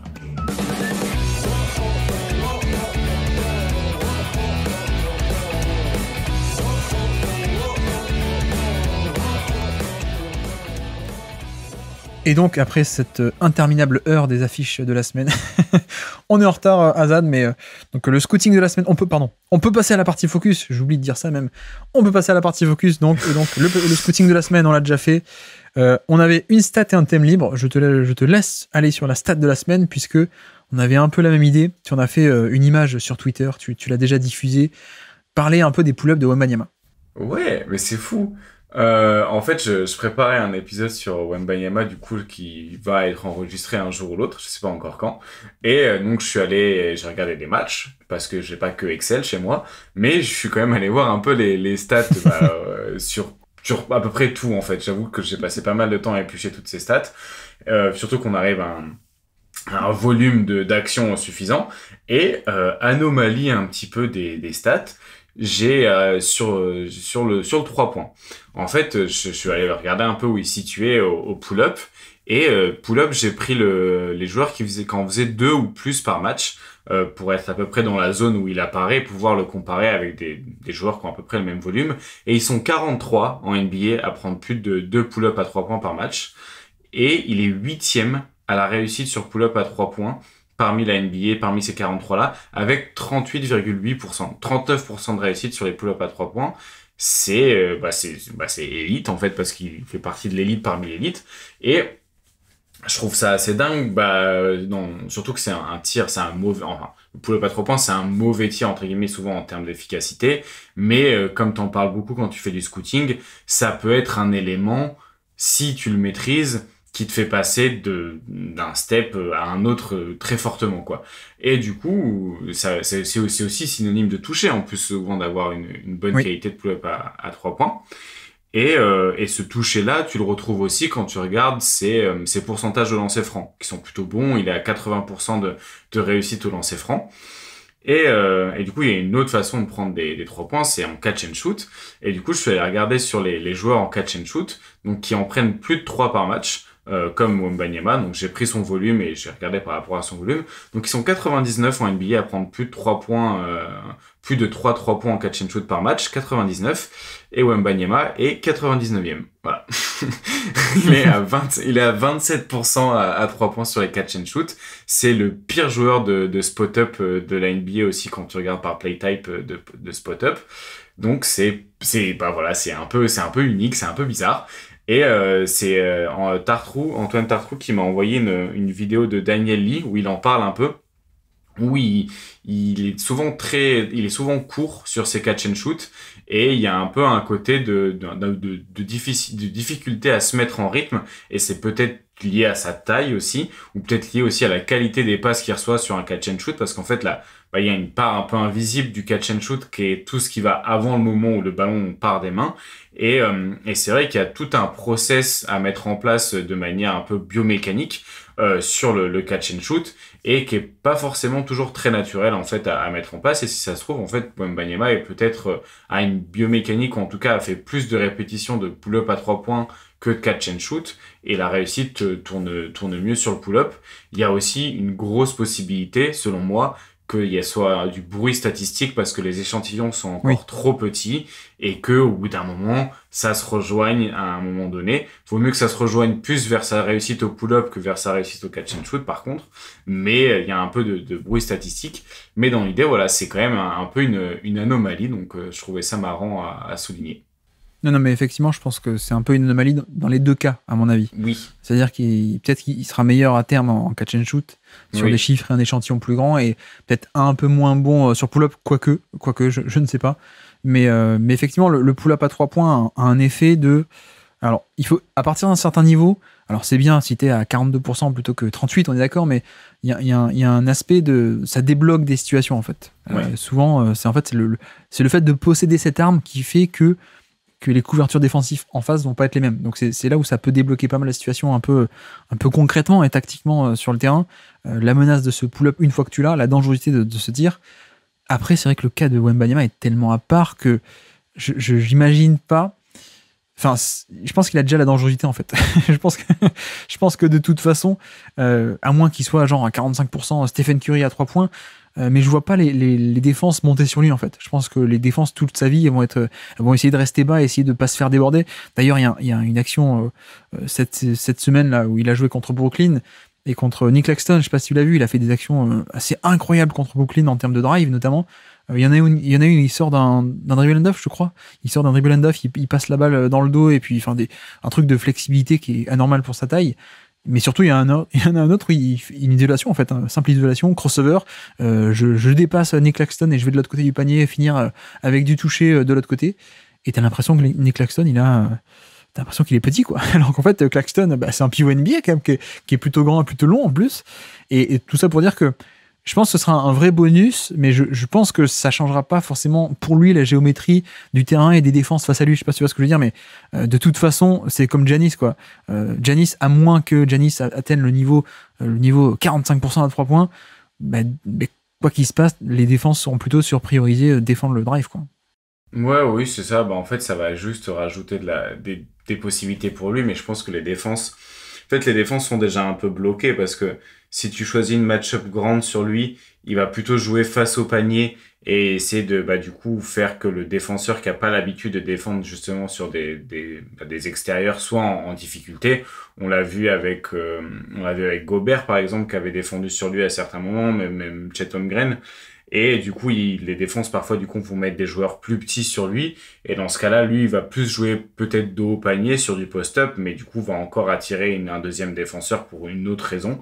Et vu qu'il a une capacité à la passe punir sur les quand la défense lui offre des espaces à ses coéquipiers et trouver ses coéquipiers sur cut, ça devient petit à petit une énigme un petit peu et ça va être vraiment bizarre quand il va être encore mieux entouré, parce que là pour l'instant c'est vrai que il fait des pick and roll inversés avec Trey Jones et Jeremy Sohan. Bon, le jour où ça sera avec des joueurs d'un calibre juste All-Star NBA, ça peut être vraiment incroyable, quoi. Après, c'est vrai que sur le côté mécanique de tir en soi, la biomécanique du tir, c'est un truc assez classique chez des grands, notamment, tu vois, je pense à, alors, je fais pas exprès, pardon, mais Chet Holmgren, du coup. Pourquoi est-ce que j'étais plus bas sur le shoot de Chet Holmgren en NCAA? C'est que, on l'avait dit dans le podcast qu'on a fait à l'époque sur Basket Lab avec Alan Guillou. Moi, je disais, mais moi, j'y crois pas trop au tir, parce qu'en fait, beaucoup de tirs sont courts, parce qu'il fléchit pas beaucoup les jambes en fait, sans doute pas assez. Donc c'est pour ça que j'ai eu l'air totalement bête cette année quand effectivement il a 40% à 3 points. Mais quel est le changement majeur en fait? C'est qu'en fait cette année il a bossé pendant un an avec Chip England, d'ailleurs l'ancien des Spurs, le gourou du shoot. Et vous regardez cette année la flexion des jambes de Chet Holmgren, elle est pas du tout pareille que c'était le cas, que ça pouvait être le cas à Gonzaga à l'époque, quoi. Et en effet pour ces grands, il y a un peu un effet de générer la force et de fléchir les jambes qui ça a l'air facile, toi et moi, parce qu'on fait pas 2m10 ou 2m20, quoi. Mais je pense que c'est peut-être aussi une raison, et ça peut être assez facilement corrigé avec Wembanyama, ce côté juste essayer un peu plus de fléchir pour des catch and shoot et générer de la puissance un peu plus comme ça pour mettre en route toute la mécanique, mais mécanique de tir. Ou alors sinon il y a aussi l'aspect que il est aussi plus efficace en pull-up parce qu'il se met en rythme. Je pense que Wembanyama c'est aussi un très bon candidat de pick and pop un peu plus mouvant finalement, des tirs en sortie d'écran un peu mouvants, ou alors des pick and pop où il bouge un peu plus, et ce mouvement lui permet aussi de générer ce rythme en fait. Ça peut être aussi une possibilité en fait. Ouais, clairement, je pense qu'il a besoin de rythme en tout cas, et que être statique ça lui va pas. Et d'un autre côté, c'est un joueur qui est très peu statique, sans ballon non plus, que je trouve très présent d'ailleurs au rebond offensif aussi, et en plus qui peut dominer par sa taille et son envergure. Donc vraiment l'important pour Wembanyama, ça va être toujours d'arriver à le mettre en mouvement. Et le catch and shoot qui est mauvais, c'est peut-être un signe que oui, être statique c'est pas quelque chose qui lui va. Bon voilà pour les pull-ups de Wembanyama. Je voulais en parler cette semaine parce que j'ai posté sur Twitter un tweet en disant je préfère les drives que les pull-ups inefficaces, et plein de monde m'a dit mais non, mais attends, mais va regarder les stats. Il est devenu efficace sur les pull-ups, donc c'était important de le noter, mine de rien.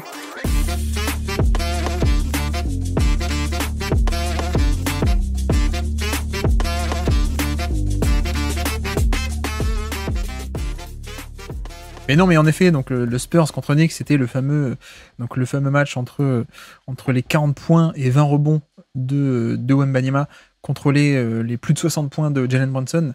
Et c'est vrai que le match est assez fascinant. Un des meilleurs matchs de la saison, je trouve. Alors même que bon, c'est sur les Spurs, donc c'est pas forcément idéal, mais c'est un des meilleurs matchs de la saison, je trouve. Et notamment, bon, il y a plein de trucs qu'on pourrait dire sur l'attaque, et peut-être qu'on va le faire, mais moi je voulais surtout parler de la défense. Parce qu'on a pas mal évoqué les progrès offensifs ces derniers temps, mais la défense, ce match-là est absolument fabuleux, je trouve, de la part de Wembanyama. Et surtout, le match illustre parfaitement la valeur de Wembanyama comparé en fait à quand il est pas là. Tu sais, c'est avec lui ou sans lui. Et la différence, elle est énormissime en termes de la dissuasion au panier. Vraiment la rim deterrence, comme ils disent en anglais, mais de la dissuasion au panier, et le fait de simplement, quand il est sur le terrain, il y a moins de tirs qui sont tentés par l'adversaire au panier, et c'est évidemment très important parce que ce sont les tirs les plus importants et les plus rentables du basket. Donc quand tu arrives à couper cet accès-là, c'est fabuleux. Et notamment, pour moi, tu vois, si on m'avait dit, on avait remaquillé ce match-là, ou alors avec une intelligence artificielle carrément, tu m'aurais dit c'est Rudy Gobert et c'est pas un Wembanyama, je t'aurais dit ouais, ça me choque pas, quoi. C'est un des meilleurs matchs de dissuasion défensive que j'ai vu cette saison, et même franchement c'est un calibre all defense qu'on a vu, quoi. C'est un truc assez hallucinant dans le sens où on a affaire à une attaque de pick and roll très, très axée pick and roll, avec les Knicks. Et donc le match démarre avec Wembanyama qui est sur le terrain, évidemment. Ça démarre en drop, donc lui, sur les pick and roll, il reste assez bas par rapport au niveau de l'écran.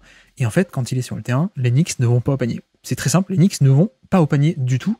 Donc ça, tu peux quand même le noter sur les quelques premières minutes du match. Et puis ensuite, Wembanyama sort, il est remplacé par Zach Collins. Que se passe-t-il ensuite, FD, quand Zach Collins rentre sur le terrain? ah bah tiens, tout d'un coup, Jalen Brunson va au flotteur une première fois, et puis Jalen Brunson, nouveau pick and roll, il va au flotteur une deuxième fois, et puis ensuite, nouveau pick and roll, un alley-oop dans le dos de Zach Collins, et puis ensuite, un nouveau pick and roll, et puis il met son défenseur in jail, il le met dans son dos, et il sécurise la position pour le flotteur, et puis le end one, et puis ensuite, un nouveau alley-oop. C'est hallucinant, le différence avec et ou sans. Et puis ensuite, Wembanyama revient sur le parquet, deuxième quart-temps, et de nouveau, dissuasion au panier, drop, il n'y a rien qui passe au niveau de l'arceau. Et puis de nouveau, Wembanyama sort du terrain, et là, que se passe-t-il? Ah bah tiens, des lobes sur pick and roll pour aller au panier, et donc là, on arrive à obtenir des layups ou alors des dunks, carrément, pour les Knicks. Et puis ensuite, on a aussi quelques systèmes assez sympathiques, dans le sens où les Knicks font ce qu'on appelle un fake pistol, tu sais, donc pistol action, c'est le meneur qui remonte la balle côté du terrain sur l'aile, qui le donne à un autre, mais là, il y a un fake, donc le classique de Jalen Brunson, et plutôt que de faire la passe, il garde le ballon et il va au panier. Donc on arrive à trouver des moyens de contourner un peu tout ça. Ou alors un pick and roll, parce que du coup Wembanyama faisait un drop, il restait bas par rapport à l'écran, mais parce qu'il peut contrôler la raquette. Mais avec Zach Collins, on fait plutôt un edge, on lui demande de monter un peu plus haut pour mettre la pression. Et du coup, une petite pocket pass, comme on dit, une passe entre les défenseurs pour lancer le finisseur jusqu'au panier. Et c'est vrai que au-delà de ça, là, pour l'instant, c'est la première mi-temps que j'ai écrit, mais deuxième mi-temps, on a eu aussi pas mal de très bons ajustements de la part de Tom Thibodeau. C'est là aussi qu'on voit les bons coachs et les grands coachs, c'est que on revient des vestiaires et on s'est ajusté, quoi. Et en effet, les Knicks sont aussi beaucoup revenus dans ce match-là grâce à ces petits ajustements. Des zoom action, on démarre la deuxième mi-temps avec une zoom action. Donc qu'est-ce que c'est? C'est un écran plus un dribble hand-off, et c'est Miles McBride qui fait une très belle passe pour un dunk contre Wembanyama. On a aussi l'accent qui est un peu plus mis sur le côté, Jalen Brunson. De toute façon, si lui il est dans la raquette, n'hésite pas à prendre tes fameux short mid-distance, quoi. Prendre des petits tirs dans mid-distance. Vu que lui, il bloque l'accès au panier, prends-les, ces tirs, quand t'es libre dans la raquette. Donc il y a un peu l'accent qui est mis là-dessus. Il y a aussi l'accent qui est mis beaucoup plus sur les pull-ups à 3 points aussi, de la part de Jalen Brunson, qu'on a beaucoup plus vu sur la deuxième mi-temps que sur la première, parce que, encore une fois, si tu veux bloquer l'accès au panier, pas de souci, mais du coup, moi je vais m'arrêter au pull-up à 3 points, et c'est aussi une des améliorations de Jalen Brunson, ce côté, le pull-up, ok, mais surtout le pull-up à 3 points, désormais. On a eu des systèmes un peu où on a utilisé aussi Hartenstein au poste haut, donc en tête de raquette. Quel est l'intérêt? C'est que du coup Wembanyama, il est obligé de suivre, il est en tête de raquette, et donc ça libère un backdoor pour Jalen Brunson. On a eu aussi ce qu'on appelle un stagger twirl. En gros, un stagger, c'est 2 écrans loin du ballon, et un petit mouvement, il y en a un qui... McBride prend pas les 2 écrans, il prend seulement un seul, et puis Jalen Brunson ressort, et puis on enchaîne sur un pull-up à 3 points, et puis une deuxième fois sur un drive et rebond offensif derrière. Enfin bref, plein de petits systèmes qui ont aussi permis aux Knicks de revenir dans le match. Et puis de nouveau, je vais pas te faire le play-by-play, FD, mais t'as compris, mais dès qu'il est rentré sur le terrain, en gros, l'accès au panier était bouché, et dès qu'il était sur le terrain, l'accès au panier était bouché, oui, et dès qu'il sortait, c'était la fête, quoi. Donc c'est aussi le côté, je sais pas toi ce que t'en penses, mais on a beaucoup parlé dernièrement des progrès offensifs, mais c'est vrai que défensivement, on a peut-être déjà affaire à un des tout meilleurs défenseurs de NBA, en fait. Ouais, oui, alors pas pour faire un peu d'autopromo, mais j'ai écrit un article là-dessus. Et cet article, je l'ai écrit, j'ai commencé à l'écrire en début de saison, je l'ai fini en mars. Je pense qu'il est déjà caduc. Ouais. Dans le sens où, en fait, ce que je décris, c'est le Wembanyama d'il y a 1 mois, ou d'il y a 1 mois et demi. Et c'est plus le Wembanyama d'aujourd'hui, en fait. Et après, je le dis aussi dans l'article, mais ce qui est fou avec sa saison, c'est les progrès, les progrès perpétuels qu'il y a dans sa saison. Et offensivement, effectivement, on pourra en parler lors du match contre Denver, mais défensivement aussi, dans le sens où février-mars, on est encore dans le balbutiement de la défense pick and roll, où il est déjà très fort, mais tu vois qu'il y a encore des progrès à faire. Là, par contre, oui, tu as cette dissuasion, tu as cette couverture d'espace qui est unique. Et en fait, juste ça fait que, effectivement, c'est pour moi un des défenseurs avec le plus d'impact en NBA déjà à l'heure actuelle. Ouais. Je sais pas si tu as vu la déclaration de Draymond Green, ça vaut ce que ça vaut, mais qui disait, en fait, non, je me suis trompé, c'est lui le Defensive Player of the Year. Oui. Est-ce qu'il n'y aurait pas un petit contentieux avec Rudy Gobert, potentiellement? Il y a peut-être ça, oui. Il y a peut-être ça. En effet, c'est marrant ce que tu dis. J'ai l'impression que tout contenu produit sur Wembanyama, de toute façon, est caduc 2 semaines plus tard. Ouais. On en rigole un peu, on fait des blagues sur Twitter, mais mais c'est un peu vrai, quoi. C'est un peu vrai, c'est-à-dire. Mais là, honnêtement, là, tu me dis, c'est une performance de Rudy Gobert au pic de sa forme contre, je sais pas, imagine, c'est le Jazz qui joue comme ça. Tu trafiques les images et tu me fais croire que c'est le Jazz avec Rudy Gobert. J'y crois totalement. J'y crois totalement et c'est assez impressionnant. Et voilà, je t'ai décrit que la première mi-temps, mais c'est pareil la deuxième. Hein, avec dès qu'il sort, on a de nouveau Brunson qui se fait plaisir sur des drives, sur des pick and roll, qui envoie des lobes, etc. Il y a eu un dernier ajustement qui a été en toute fin de match de bon, finalement.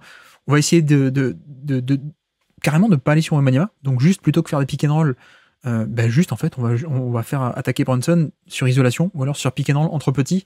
Et sauf que même là ça a pas tout le temps marché en fait parce que j'ai noté 4-5 fois d'affilée la même possession, la même isolation jouée. Sauf qu'il y a 3 fois sur 5 où il y a Wembanyama qui est en deuxième rideau et qui va quand même gêner sur une isolation, quoi. Ou alors qui limite l'isolation de Brunson où il est obligé de s'arrêter à mi-distance, quoi. Donc franchement le coaching de Thibodeau c'est assez impressionnant, mais la défense de Wembanyama pour moi c'est une vraie masterclass. Et là où c'est d'autant plus impressionnant, c'est que c'est face à une des tout meilleures attaques de pick and roll et qui va au panier de NBA en fait. Et tu vois, je me souviens du match à Noël, New York contre Milwaukee. Brunson contre la défense d'élite des Bucks, le drop pick and roll des Bucks de d'habitude, hein, Brook Lopez, Giannis, etc. Il leur a fait tout ce qu'il voulait aux Bucks à Noël. Et là non. Et là non. Et en plus c'est il y a plein de petits détails aussi qu'on voit pas forcément, des petits ajustements dans le match. C'est-à-dire t'as une première fois où j'en ai parlé tout à l'heure, mais il y a une zoom action avec McBride qui fait qu'il y a une petite passe, une drop off passe qui est donnée dans le dos de Wembanyama pour un dunk. Ok. Une fois d'après, plus tard dans le match, t'as un nouveau dribble hand-off ou une nouvelle zoom action, et là Wembanyama il s'ajuste et il met la main dans la trajectoire de passe et il intercepte la balle, tu vois. Il y a plein de petits ajustements comme ça, ou alors la hauteur d'écran, il s'ajuste une première fois par rapport au premier pick and roll, il monte un peu plus haut pour dissuader, ou plein de petits trucs comme ça, et tu te dis mais c'est assez fabuleux, quoi. Et je pense qu'en ce moment on a beaucoup de paillettes dans les yeux parce que pull-up à 3 points, parce que pick and roll inversé, etc. On va en parler, je pense que t'as vu aussi le match contre Denver, mais ouais, pour moi le match défensif de Wembanyama, sachant que le talent défensif autour de lui n'est quand même pas top. Alors, il y a des bons défenseurs au premier rideau. On a eu du Sohan, on a eu des Trey Jones, quelques-uns ont fait du bon boulot en premier rideau sur les pick and roll, notamment pour essayer de rester accroché. Donc c'est pas mal, mais c'est quand même pas la folie, quoi. Il y a des trucs bien, c'est pas non plus une équipe de tanking complètement nulle du mois d'avril, hein, je veux dire. C'était quand même pas mal, il y a 2-3 bons éléments. Mais je sais pas si tu vois ce que je veux dire, mais on a quand même affaire à une équipe qui est pas top, et pourtant, la performance défensive de seulement Wembanyama plus 2-3 bouts de bois, c'était assez bluffant, quoi. C'était assez bluffant contre, comme dit, une équipe qui d'habitude est maestro dans cet exercice du pick and roll et pour aller au panier, quoi. Donc, d'autant plus bluffant, je trouve. Ouais, c'est ce que je dis aussi dans l'article. En fait, j'ai hâte de le voir avec des vrais outils en défense extérieure à côté de lui pour voir vraiment ce que ça va donner. Puisqu'effectivement, là, du coup, c'est bien parce qu'on voit des highlights, parce qu'il est obligé de combler beaucoup d'espace. Mais c'est vrai qu'une fois qu'il aura des meilleurs défenseurs autour de lui, ça pourra être encore plus impressionnant. Tu vois, petit ajustement qui fait aussi assez régulièrement dans le match. New York aime bien, alors je veux parler de l'attaque cette fois. New York aime bien ice le pick and roll. Qu'est-ce que c'est ice? C'est juste empêcher d'aller au milieu. Donc sur un pick and roll, ils forcent, ils empêchent le joueur de prendre l'écran et ils orientent vers la ligne de fond. Qu'est-ce que fait Wembanyama? Plutôt que de poser l'écran dans le sens où il devait le poser, et donc dans un certain sens, mais New York veut l'empêcher, ça, qu'est-ce qu'il fait? Il s'ajuste la deuxième fois, et donc plutôt que poser l'écran, il change l'angle de l'écran et il s'écarte de suite au pick and pop, et du coup il y a une passe facile plutôt que de se laisser enfermer sur un écran qui n'aurait servi à rien parce que New York était orienté dans le bon sens, etc. Voilà, c'est que des petits ajustements comme ça qui sont assez fabuleux. Je trouve aussi que les Spurs offensivement sur ce match-là ont été très bons, hein, notamment Devin Vassell, je crois que c'était son dernier match de la saison avant d'être out sur le reste de l'année, mais très très bon Devin Vassell sur les fameuses zoom action notamment, donc un écran plus un dribble end-off. Il est sorti de là, il a fait pas mal de très bons trucs, de très belles passes, il a fait des trucs backdoor, des pull-ups aussi, évidemment, ça on connaît. Voilà, franchement, très très bonnes actions, des pick and roll aussi à deux qui étaient assez intéressants entre les deux, hein, Wembanyama et Vassell. Et il y a même un système qui m'a beaucoup plu, et ça me permet aussi de parler de Mitchell Robinson, qui je trouve qui est pas en grande forme, hein. Il est revenu, mais il est pas en grande forme. Non. Mais c'est un système hyper marrant, qui montre aussi à quel point Wembanyama est aussi un peu une anomalie. Ce qu'on appelle juste un UCLA cut. Tu vois ce que c'est, toi? C'est-à-dire, on donne la balle sur l'aile, il y a un back screen, donc un écran qui est juste. Wembanyama est censé prendre un écran pour passer de la ligne à 3 points vers le poste bas et aller s'installer au poste bas. Voilà, c'est juste un UCLA cut, très simplement.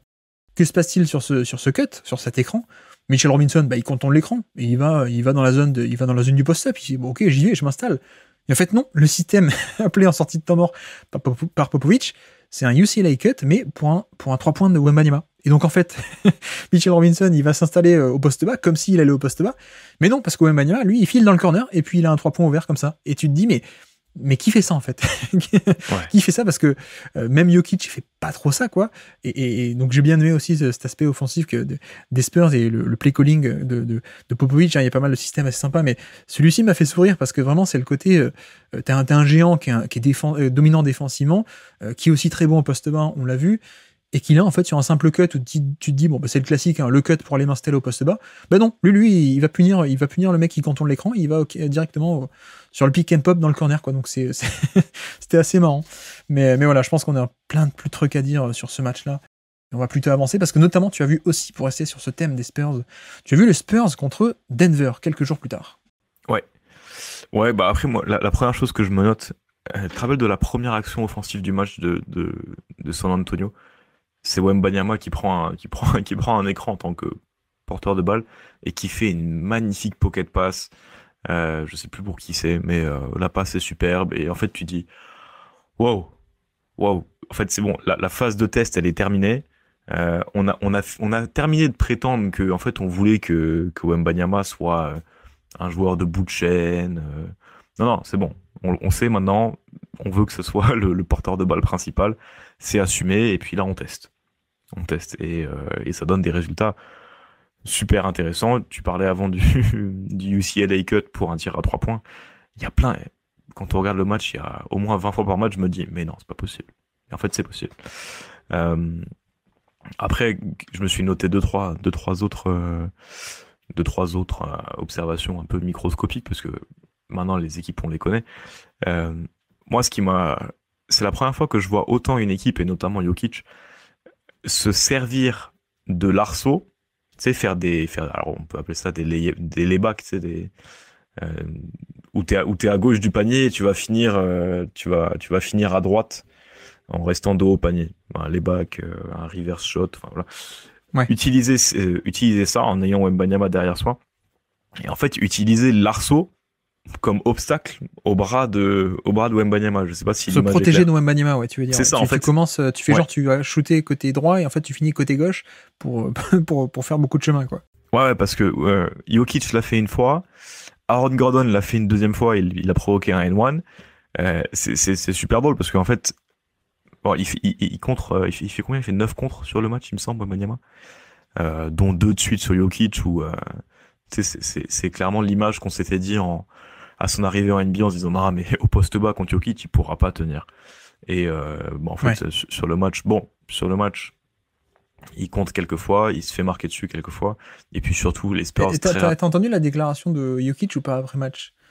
En gros il arrive en conférence de presse et il dit, on lui pose la question sur le match-up, il dit ouais non mais il m'a contré une première fois en début de match et je lui dis attention si tu recommences ça, attention. Bon, finalement, il m'a contré 4 fois de plus derrière. Donc, c'est ça. Finalement, j'ai rien fait, quoi. C'est ça, ouais. Après, les Spurs ont aussi très rapidement, enfin, dans le 4e quart-temps, au moins, ils ont fait des prises à 2, sur Jokic. Donc, voilà. Il y a cette image que, effectivement, personne ne peut tenir Jokic sur un contrat, même pas Wembanyama. Mais ouais, du coup, je me suis noté ça, cette image de Jokic et de Aaron Gordon qui utilisaient le cercle comme obstacle au compte de Wembanyama. Et dernière chose, très très très quirky aussi, j'ai vu une séquence hallucinante sur la fin de match. Temps mort pour les Nuggets, et en fait t'as la chaise de Mike Malone qui est masquée. Elle est masquée par un joueur, donc on voit pas en fait ce qui se passe sur la chaîne. Ouais. Et on voit l'assistant parler on voit que c'est l'assistant qui est à côté de la chaise qui parle au joueur. C'est dans la dernière minute, San Antonio va avoir la balle sur un ATO, donc sur un play after timeout. Et en fait à la place de Mike Malone, t'as un PC avec une vidéo d'un ATO des Spurs. Et donc t'as l'assistant qui a pris son PC, qui l'a posé sur la chaise de Mike Malone et qui dit les gars ils vont faire ça, regardez c'est ça qu'ils font en ATO. C'est là, alors on voit tous les tablettes des assistants coach, mais c'est la première fois que je vois un coach montrer la vidéo à son groupe. Est-ce que toi tu l'avais déjà vu ça? ça me parle quand même, hein, déjà des ordinateurs ou des tablettes où les mecs ils montrent. Mais c'est là aussi que tu vois la précision et le niveau de recherche et de travail de ces mecs-là, quoi. Parce que, tu vois, quand il y a la fin de match et qu'on se dit ils vont jouer un système, en fait, les mecs, ils sont prêts, quoi. Les assistants en vidéo et même les coaching staff, les adjoints, ils savent déjà quels sont les systèmes. Surtout au mois d'avril, on connaît, voilà, toute la saison est passée. Les mecs, ils savent exactement quel système va être joué, ou alors ils savent que ça va être entre celui-là et celui-là, quoi. On s'en rend pas compte, c'est un niveau de travail qui est assez dingue, quoi. Ouais, il y avait un article à l'époque, je crois, sur Explostra qui avait commencé justement comme ça, en tant qu'analyse vidéo à Miami, et qui relate un peu le quotidien des analyses vidéo. Ou alors, non, c'est sorti cette intersaison, il me semble. C'était sur The Ringer, il me semble, quelque chose de vraiment dans les profondeurs du coaching staff, à quoi ça ressemble. Ouais, effectivement, il parle beaucoup de milliers de disques durs par saison pour avoir tous les clips, et puis d'heures passées dans les avions à clipper, à analyser les matchs. Pour arriver, en fait, on n'a même plus besoin d'un coach. On met simplement la vidéo et puis on dit tiens les gars, regardez ce qu'ils vont faire, et vous vous débrouillez entre vous, vous savez quoi faire. Mais après, c'est vrai que moi, le truc, c'est qu'on on a déjà parlé, il y a eu un affrontement Spurs contre Denver. Bah, je crois qu'on en a parlé il y a 3 semaines pile, puisque c'était avec Constant qu'on avait parlé, donc il y a pile 3 semaines. Et le truc qu'on avait retenu, c'était l'aspect où Jokic, sur ce match-up-là, il avait trouvé le truc et astuce de déclencher son tir loin du panier et avant que Wembanyama puisse réagir, tu sais. C'est-à-dire qu'en fait, c'était un festival de flotteurs à quelques mètres du panier, plutôt que d'aller au contact, parce que justement, les 2 ou 3 fois où il était allé au contact sur le match il y a 3 semaines à San Antonio, il s'était fait contrer, quoi. Donc il y avait un peu ce contre-move, cette stratégie de déclencher le flotteur très loin du panier, ou alors très tôt avec un timing qui surprenait un peu. Et là, c'est vrai que on l'a retrouvé un peu plus côté post-up. Et en un sens, oui, il y a des fois où Wembanyama le contrait. Je pense que globalement, on a vu que, comme tu as dit, personne ne peut défendre Jokic au poste bas. Et ce qui était marrant, c'était de voir que, en fait, les aides venaient littéralement de partout. Et Jokic trouvait toujours la solution. C'est assez extraordinaire. C'est-à-dire que l'aide pouvait venir depuis la ligne de fond. L'aide pouvait venir depuis ce qu'on appelle le nail, donc depuis la tête de raquette. L'aide pouvait venir depuis l'aile. Ou alors l'aide peut venir avec un décalage, quoi, un retardement, pas de suite, je veux dire, n'importe quoi. T'avais Jokic qui réagissait à temps, quasiment tout le temps, à part 1 ou 2 paires de balles peut-être, mais t'avais toujours la réaction, et donc le fameux, le côté je suis dans l'adaptation, l'adaptabilité extrême en mouvement, et à chaque fois c'était la bonne passe, quoi. À chaque fois c'était la passe par-dessus quand il y a l'aide qui vient pour Aaron Gordon, la passe pour ressortir, la passe pour ensuite ça fait 2 extra passes, et ça fait un 3 points. Donc c'était un festival de ça, en fait finalement en première mi-temps, mais même en deuxième, dès qu'il va au poste bas, ça déclenche tellement d'aide que c'est facile, et surtout que lui, il peut ressortir le ballon n'importe comment et avec n'importe quel timing. Et puis ensuite, en deuxième mi-temps, les Spurs ont essayé en tout cas, ils ont voulu freiner un peu, et ils se sont dit, bon, on va quand même essayer de laisser un peu un 1 contre 1. Et là, que s'est-il passé ? On a eu affaire au comme tu dis, le fameux je commence à gauche et je finis à droite, quoi. Le fameux Jokic avec notamment les hook-shots, et on a 2 hook-shots d'affilée qui sont absolument fabuleux, et en fait, c'est ce que j'appelle, c'est pas des hook-shots à la Karim Abdul-Jabbar où il va plus haut que tout le monde. Les hook-shots de Jokic, notamment contre Wembanyama, c'est limite un hook-shot fade-away. Je sais pas si tu vois ce que je veux dire, mais c'est un hook-shot. C'est des hook-shots horizontaux plutôt que verticaux, ouais. Ouais, c'est ça. C'est ça, ouais. Exactement, c'est un peu le fade-away, mais en hook-shot, quoi. C'est vraiment pour s'éloigner le plus possible. Et à chaque fois, ça passe à une phalange près au-dessus de Wembanyama, mais ça passe, quoi.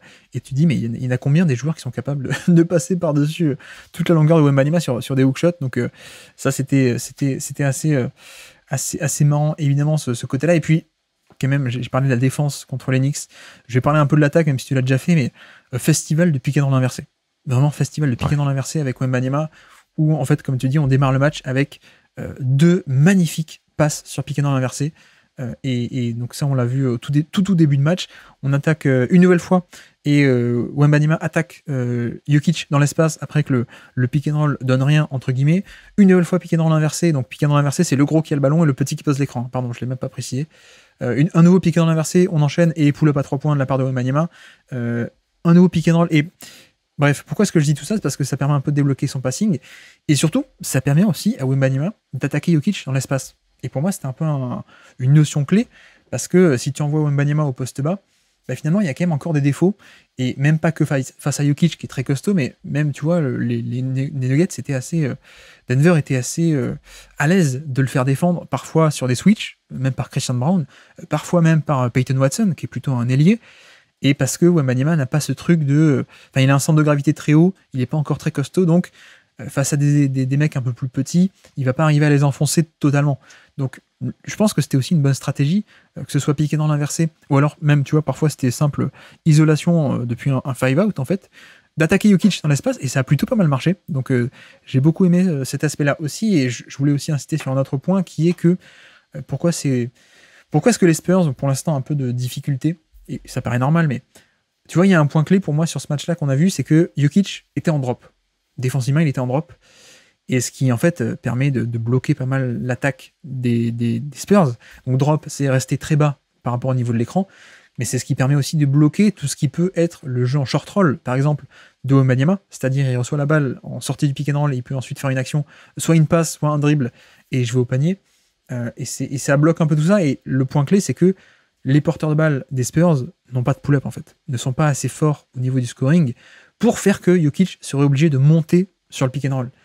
Et je le dis parce que sur ce match, c'était assez flagrant à quel point ce manque de dangerosité de scoreur des porteurs de balle des Spurs faisait que Jokic pouvait rester bas sur le pick and roll et pouvait un peu bloquer le pick and roll des Spurs. Et c'est pour ça d'ailleurs qu'on a eu au centre de pick and roll inversé, parce que quand tu donnes la balle à Wembanyama, c'est mieux, quoi. Il opère de manière différente.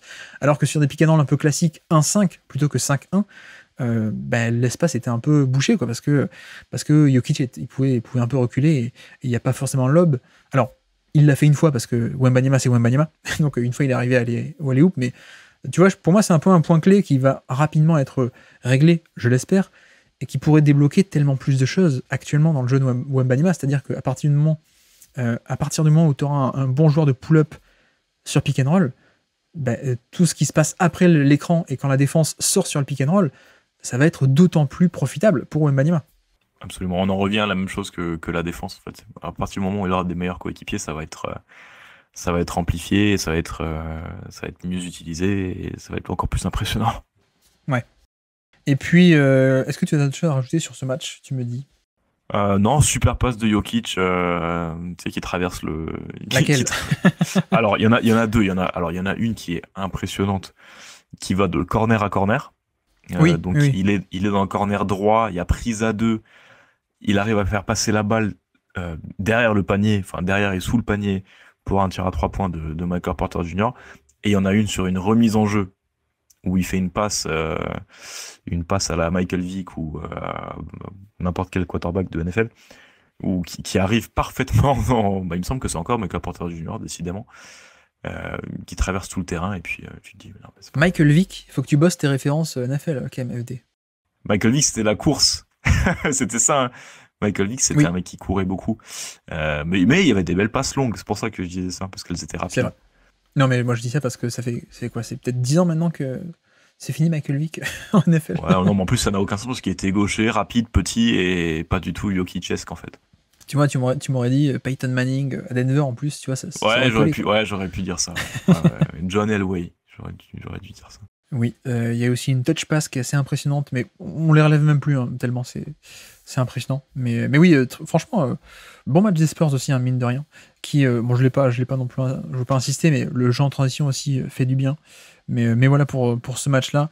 Et puis, vu qu'on est dans la semaine Wembanyama, tu me permets, la Wemby Week, il a affronté Jalen Brunson, il a affronté Nikola Jokic, il a aussi affronté Stephen Curry. Est-ce que tu as vu cet affrontement ou pas? Ou sinon, je peux en parler. Non, vas-y, je t'en prie. Les Spurs ont perdu contre les Warriors. Et c'est vrai que pour le coup, là aussi, il y a une action assez bluffante défensivement, où en sortie d'un pick and roll, il est en 2 contre 1, enfin 1 contre 2 du coup, et il fait une Draymond Green à Draymond Green. Je sais pas si tu vois ce que je veux dire, c'est quand t'as le porteur de balle, donc en l'occurrence c'était Draymond Green, qui déboule dans la raquette, et que tu dois gérer le 1 contre 2. La spécialité de Draymond, ça a toujours été ça, notamment les séries contre les Rockets, c'était je bluffe, je fais semblant d'aller sur le porteur de balle pour déclencher le alley-oop dans le dos, mais en fait je fais seulement je bluffe et je recule ensuite pour empêcher le alley-oop et pour dévier la passe. Et Wembanyama, il nous a sorti une action comme ça dès le début de match qui était assez bluffante. Le fameux 2 contre 1 qui est géré parfaitement, avec dans le dos pour empêcher Jackson Davis d'aller au alley-oop. Mais non, je voulais surtout insister sur le fait que les Spurs, déjà lui-même sur ce match-là était moins bon, j'ai trouvé, moins frais, tu vois, sur certaines actions. Les Spurs étaient un chouïa moins bon, mais surtout, c'est pour aussi dire la différence de une attaque comme les Knicks, qui est beaucoup sur pick and roll, la dissuasion au panier et la gestion de l'espace intérieur va être primordiale avec Wembanyama, et donc sa valeur dans ce match a été énorme. Contre les Warriors, le problème pour Wembanyama, c'est que les Warriors ont pas tant que ça au panier, quoi. Donc ils ont aussi beaucoup de manières autres d'attaquer une défense. C'est que eux ils font pas tant que ça de drive. C'est plutôt plein de petites autres manières d'attaquer. Et on a eu un festival de Steve Kerr. Je sais qu'il a pas forcément la cote en ce moment, Steve Kerr, mais quel coach absolument fabuleux, quoi. Sur le play calling, sur les actions diverses et variées. On a des pick and roll inversés avec Stephen Curry qui fait un écran inversé pour Draymond Green. On a des espèces de fausses actions inversées où tu sais pas pourquoi Stephen Curry fait un écran au post-up pour Draymond Green et ça libère une espèce de petit flotteur. Enfin, t'as plein d'actions comme ça. Les splits, les post-up splits, donc on donne la balle au post-up et puis au post bas, et puis post-haut, il y a 3 coupes qui se font et ça libère du jeu sans ballon et puis ça libère des 3 points, etc., etc. Donc voilà, il y a un aspect aussi où je trouve que l'impact de Wembanyama contre les Warriors a été moins grand, mais parce que c'est pas du tout le même style d'attaque en fait. C'est pas du tout du drive, c'est pas du tout du pick and roll à la foison. Et les Warriors ont su magnifiquement en fait éviter l'obstacle Wembanyama à peine 2 ou 3 jours plus tard après les Knicks où il a été fantastique, et juste l'attaque des Warriors, elle est parfaite pour éviter ce genre d'obstacle. Et c'est comme ça qu'on a vu plein d'actions très diverses et variées pour en fait développer du jeu autrement, que ce soit des sorties d'écran, que ce soit les splits sur pick and roll décidément, les splits sur post-up, que ce soit des espèces de systèmes un peu bizarres. Tu vois, notamment, il y a un système qui m'a beaucoup fait rire. Il y a un premier écran, un premier pick and roll entre Stephen Curry et Gary Payton. Ouais. Donc Gary Payton vient poser un écran. Et en fait, le système, c'est qu'on a Draymond Green sur l'aile. Et que se passe-t-il juste en sortie de l'écran du pick and roll? Stephen Curry balance directement la passe vers Draymond Green. Donc ce qui fait que t'as la défense qui est occupée par le pick and roll, t'as Wembanyama qui défend sur l'aile, qui se dit je vais venir vers l'espace intérieur, et en fait non, parce que ça se transforme en dribble and-off sur l'aile entre Stephen Curry et Draymond Green. Donc ça, une première fois, ok, super. Une deuxième fois, même système joué, sauf que cette fois, on short le pick and roll, c'est comme ça qu'on dit, c'est-à-dire qu'on fait un jeu en triangle, et en gros, Stephen Curry prend l'écran de Gary Payton, mais il fait pas une passe à Gary Payton, il fait une passe d'abord à Draymond Green, qui lui-même fait une passe à Gary Payton, donc une deuxième variante, et puis ensuite une troisième variante où du coup la défense est focus sur à la fois Stephen Curry et puis à la fois sur Gary Payton, ou alors sur le mec qui roule au panier, et du coup c'est Draymond Green qui peut attaquer. Enfin bref, un magnifique prestation des Warriors qui ont déroulé tout leur petit système habituel et qui ont pu en fait créer l'attaque sans faire le classique pick and roll, j'attaque la raquette et j'attaque Wembanyama en fait. Alors, on disait en début de saison, on avait ciblé 3 match-ups contre lesquels on voulait absolument voir Wembanyama défendre. Il y avait les Kings et les Warriors justement pour cette idée de ok, on veut voir Wemby en fait contre une attaque en mouvement, en écran, où en fait c'est plus difficile de jouer le rôle de roamer puisque c'était ça qu'il avait à la base. Et puis évidemment il y avait les confrontations contre Jokic et Embiid. Donc là c'est bon, on a eu 2 de ces 4 match-ups intéressants dans la semaine. Donc forcément il fallait parler de Wembanyama. Et puis Draymond Green, absolument fabuleux sur ce match-là. Ça fait quand même plaisir de le voir jouer au basket et pas de le voir donner des coups à droite à gauche. Mais c'est franchement quel joueur incroyable. Je crois que j'en ai fait un tweet, mais quand tu vois le mec qui est capable de faire de la rim protection un peu classique, de vrai gros, de faire du drop sur pick and roll, de faire du edge, de faire du switch, et en plus de faire de la navigation d'écran où tu vois il y a des actions, on essayait de faire des sorties d'écran pour Wembanyama, et sauf qu'en fait Draymond Green il le suit comme si de rien n'était. C'est quand même un profil tellement unique, quoi. C'est une anomalie de l'histoire, hein, Draymond Green défensivement. Et surtout, oui, juste pour terminer rapidement, le money time aussi a été parfaitement géré, puisque les Spurs, au bout d'un moment, ils en ont eu marre de se faire attaquer ou alors de se faire éviter, que Wembanyama ne soit pas en bonne position, plutôt. Donc ce qu'on a fait, en fait, côté Spurs, c'est que on a essayé de le mettre un peu dans le rôle du Robert Williams. Est-ce que tu vois ce que je veux dire quand je dis ça? C'est-à-dire... Du Robert, Exactement. Et c'est-à-dire que limite une zone en fait. C'est-à-dire on le laisse dans le corner et quoi qu'il se passe, même si son mec il veut l'impliquer dans l'action et essayer de l'impliquer sur le pick and roll, toi tu t'en fiches, tu restes dans le corner. Et une première fois, ça n'a pas marché parce que du coup, le mec qui était censé prendre la responsabilité du joueur de Wembanyama était en retard, donc pull-up à 3 points ouvert pour Stephen Curry plus rebond offensif pour les Warriors. Ensuite, une deuxième fois, cette fois, ça a marché avec Wembanyama, qui finalement fait une interception en deuxième rideau, parce que justement sur le ballon, on a pu mettre de la pression sur le pick and roll. Donc cette fois, ça a marché. Mais sauf qu'ensuite, ensuite tu payes un peu cette stratégie, parce que l'action clé du match, en fait, c'est un espèce de un double drag, donc un pick and roll à 2 écrans pour Stephen Curry, qui en fait vient driver justement du côté où Wembanyama est dans le corner. Donc il vient pour faire un pull-up côté terrain où il y a Wembanyama. Et sauf que quelle est la conséquence? C'est que si Wembanyama est dans le corner sur Podziemski, l'autre match-up clé, c'est que Draymond Green, il est tout seul pour aller au rebond offensif. Et surtout, en fait, il est pas tout seul, mais il est entre Malaki Branham et Cedi Osman. Et c'est un peu comme ça que les Warriors ont du coup puni ce positionnement de on va essayer de garder Wembanyama dans le corner, sur n'importe qui, mais dans le corner pour être en deuxième rideau.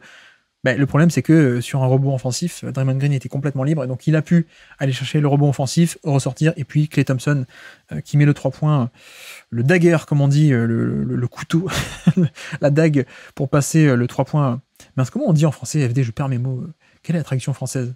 Le dagger, la climatisation, le dernier clou dans le cercueil, voilà, c'est ça. La dernière goutte d'eau dans le vase. C'est ça, ouais, tout à fait. L'action clé de Klay Thompson. Donc voilà, c'est un jeu de match-up aussi, je veux pas détailler, mais qui a été joué tout le long entre où est-ce qu'on met Wembanyama. Au final, dernier mot Steve Kerr, et au dernier mot les Warriors. Un match hyper intéressant, encore une fois, mais... Le coup de poignard.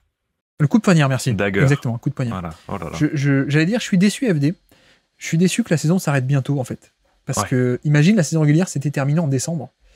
Est-ce qu'il aurait pas pu être MVP Vu la dynamique de progression, si c'est jusqu'en décembre, il aurait pu être MVP, en fait. Non, mais c'est fou. Enfin, je veux quand même vraiment insister là-dessus. C'est ça le plus impressionnant avec Wembanyama. Et qu'on avait vu déjà l'année dernière en Pro A avec les Mets.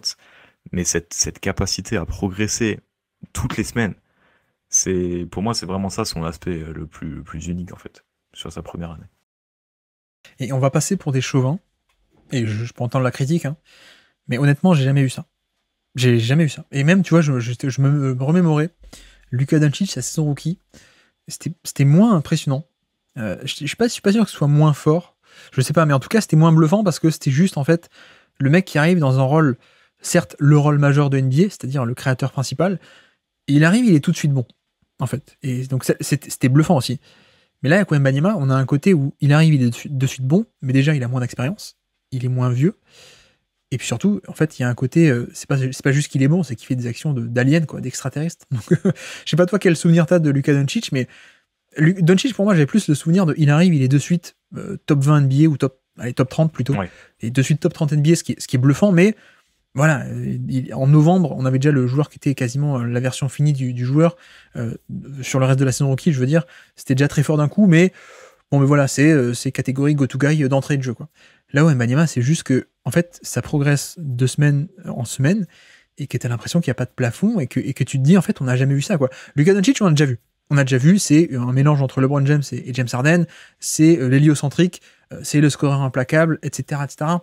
C'est impressionnant, c'est extrêmement fort, mais on a déjà vu. Là, le truc qui est dingue avec Wembanyama, c'est qu'on n'a jamais vu et qu'on sait même pas quel est le plafond, quoi. Parce que j'ai l'impression parfois de voir un Giannis Antetokounmpo, mais avec un pull-up, et Dieu sait que ça change absolument tout, quoi. Quel est le plafond d'un Giannis avec un pull-up, quoi.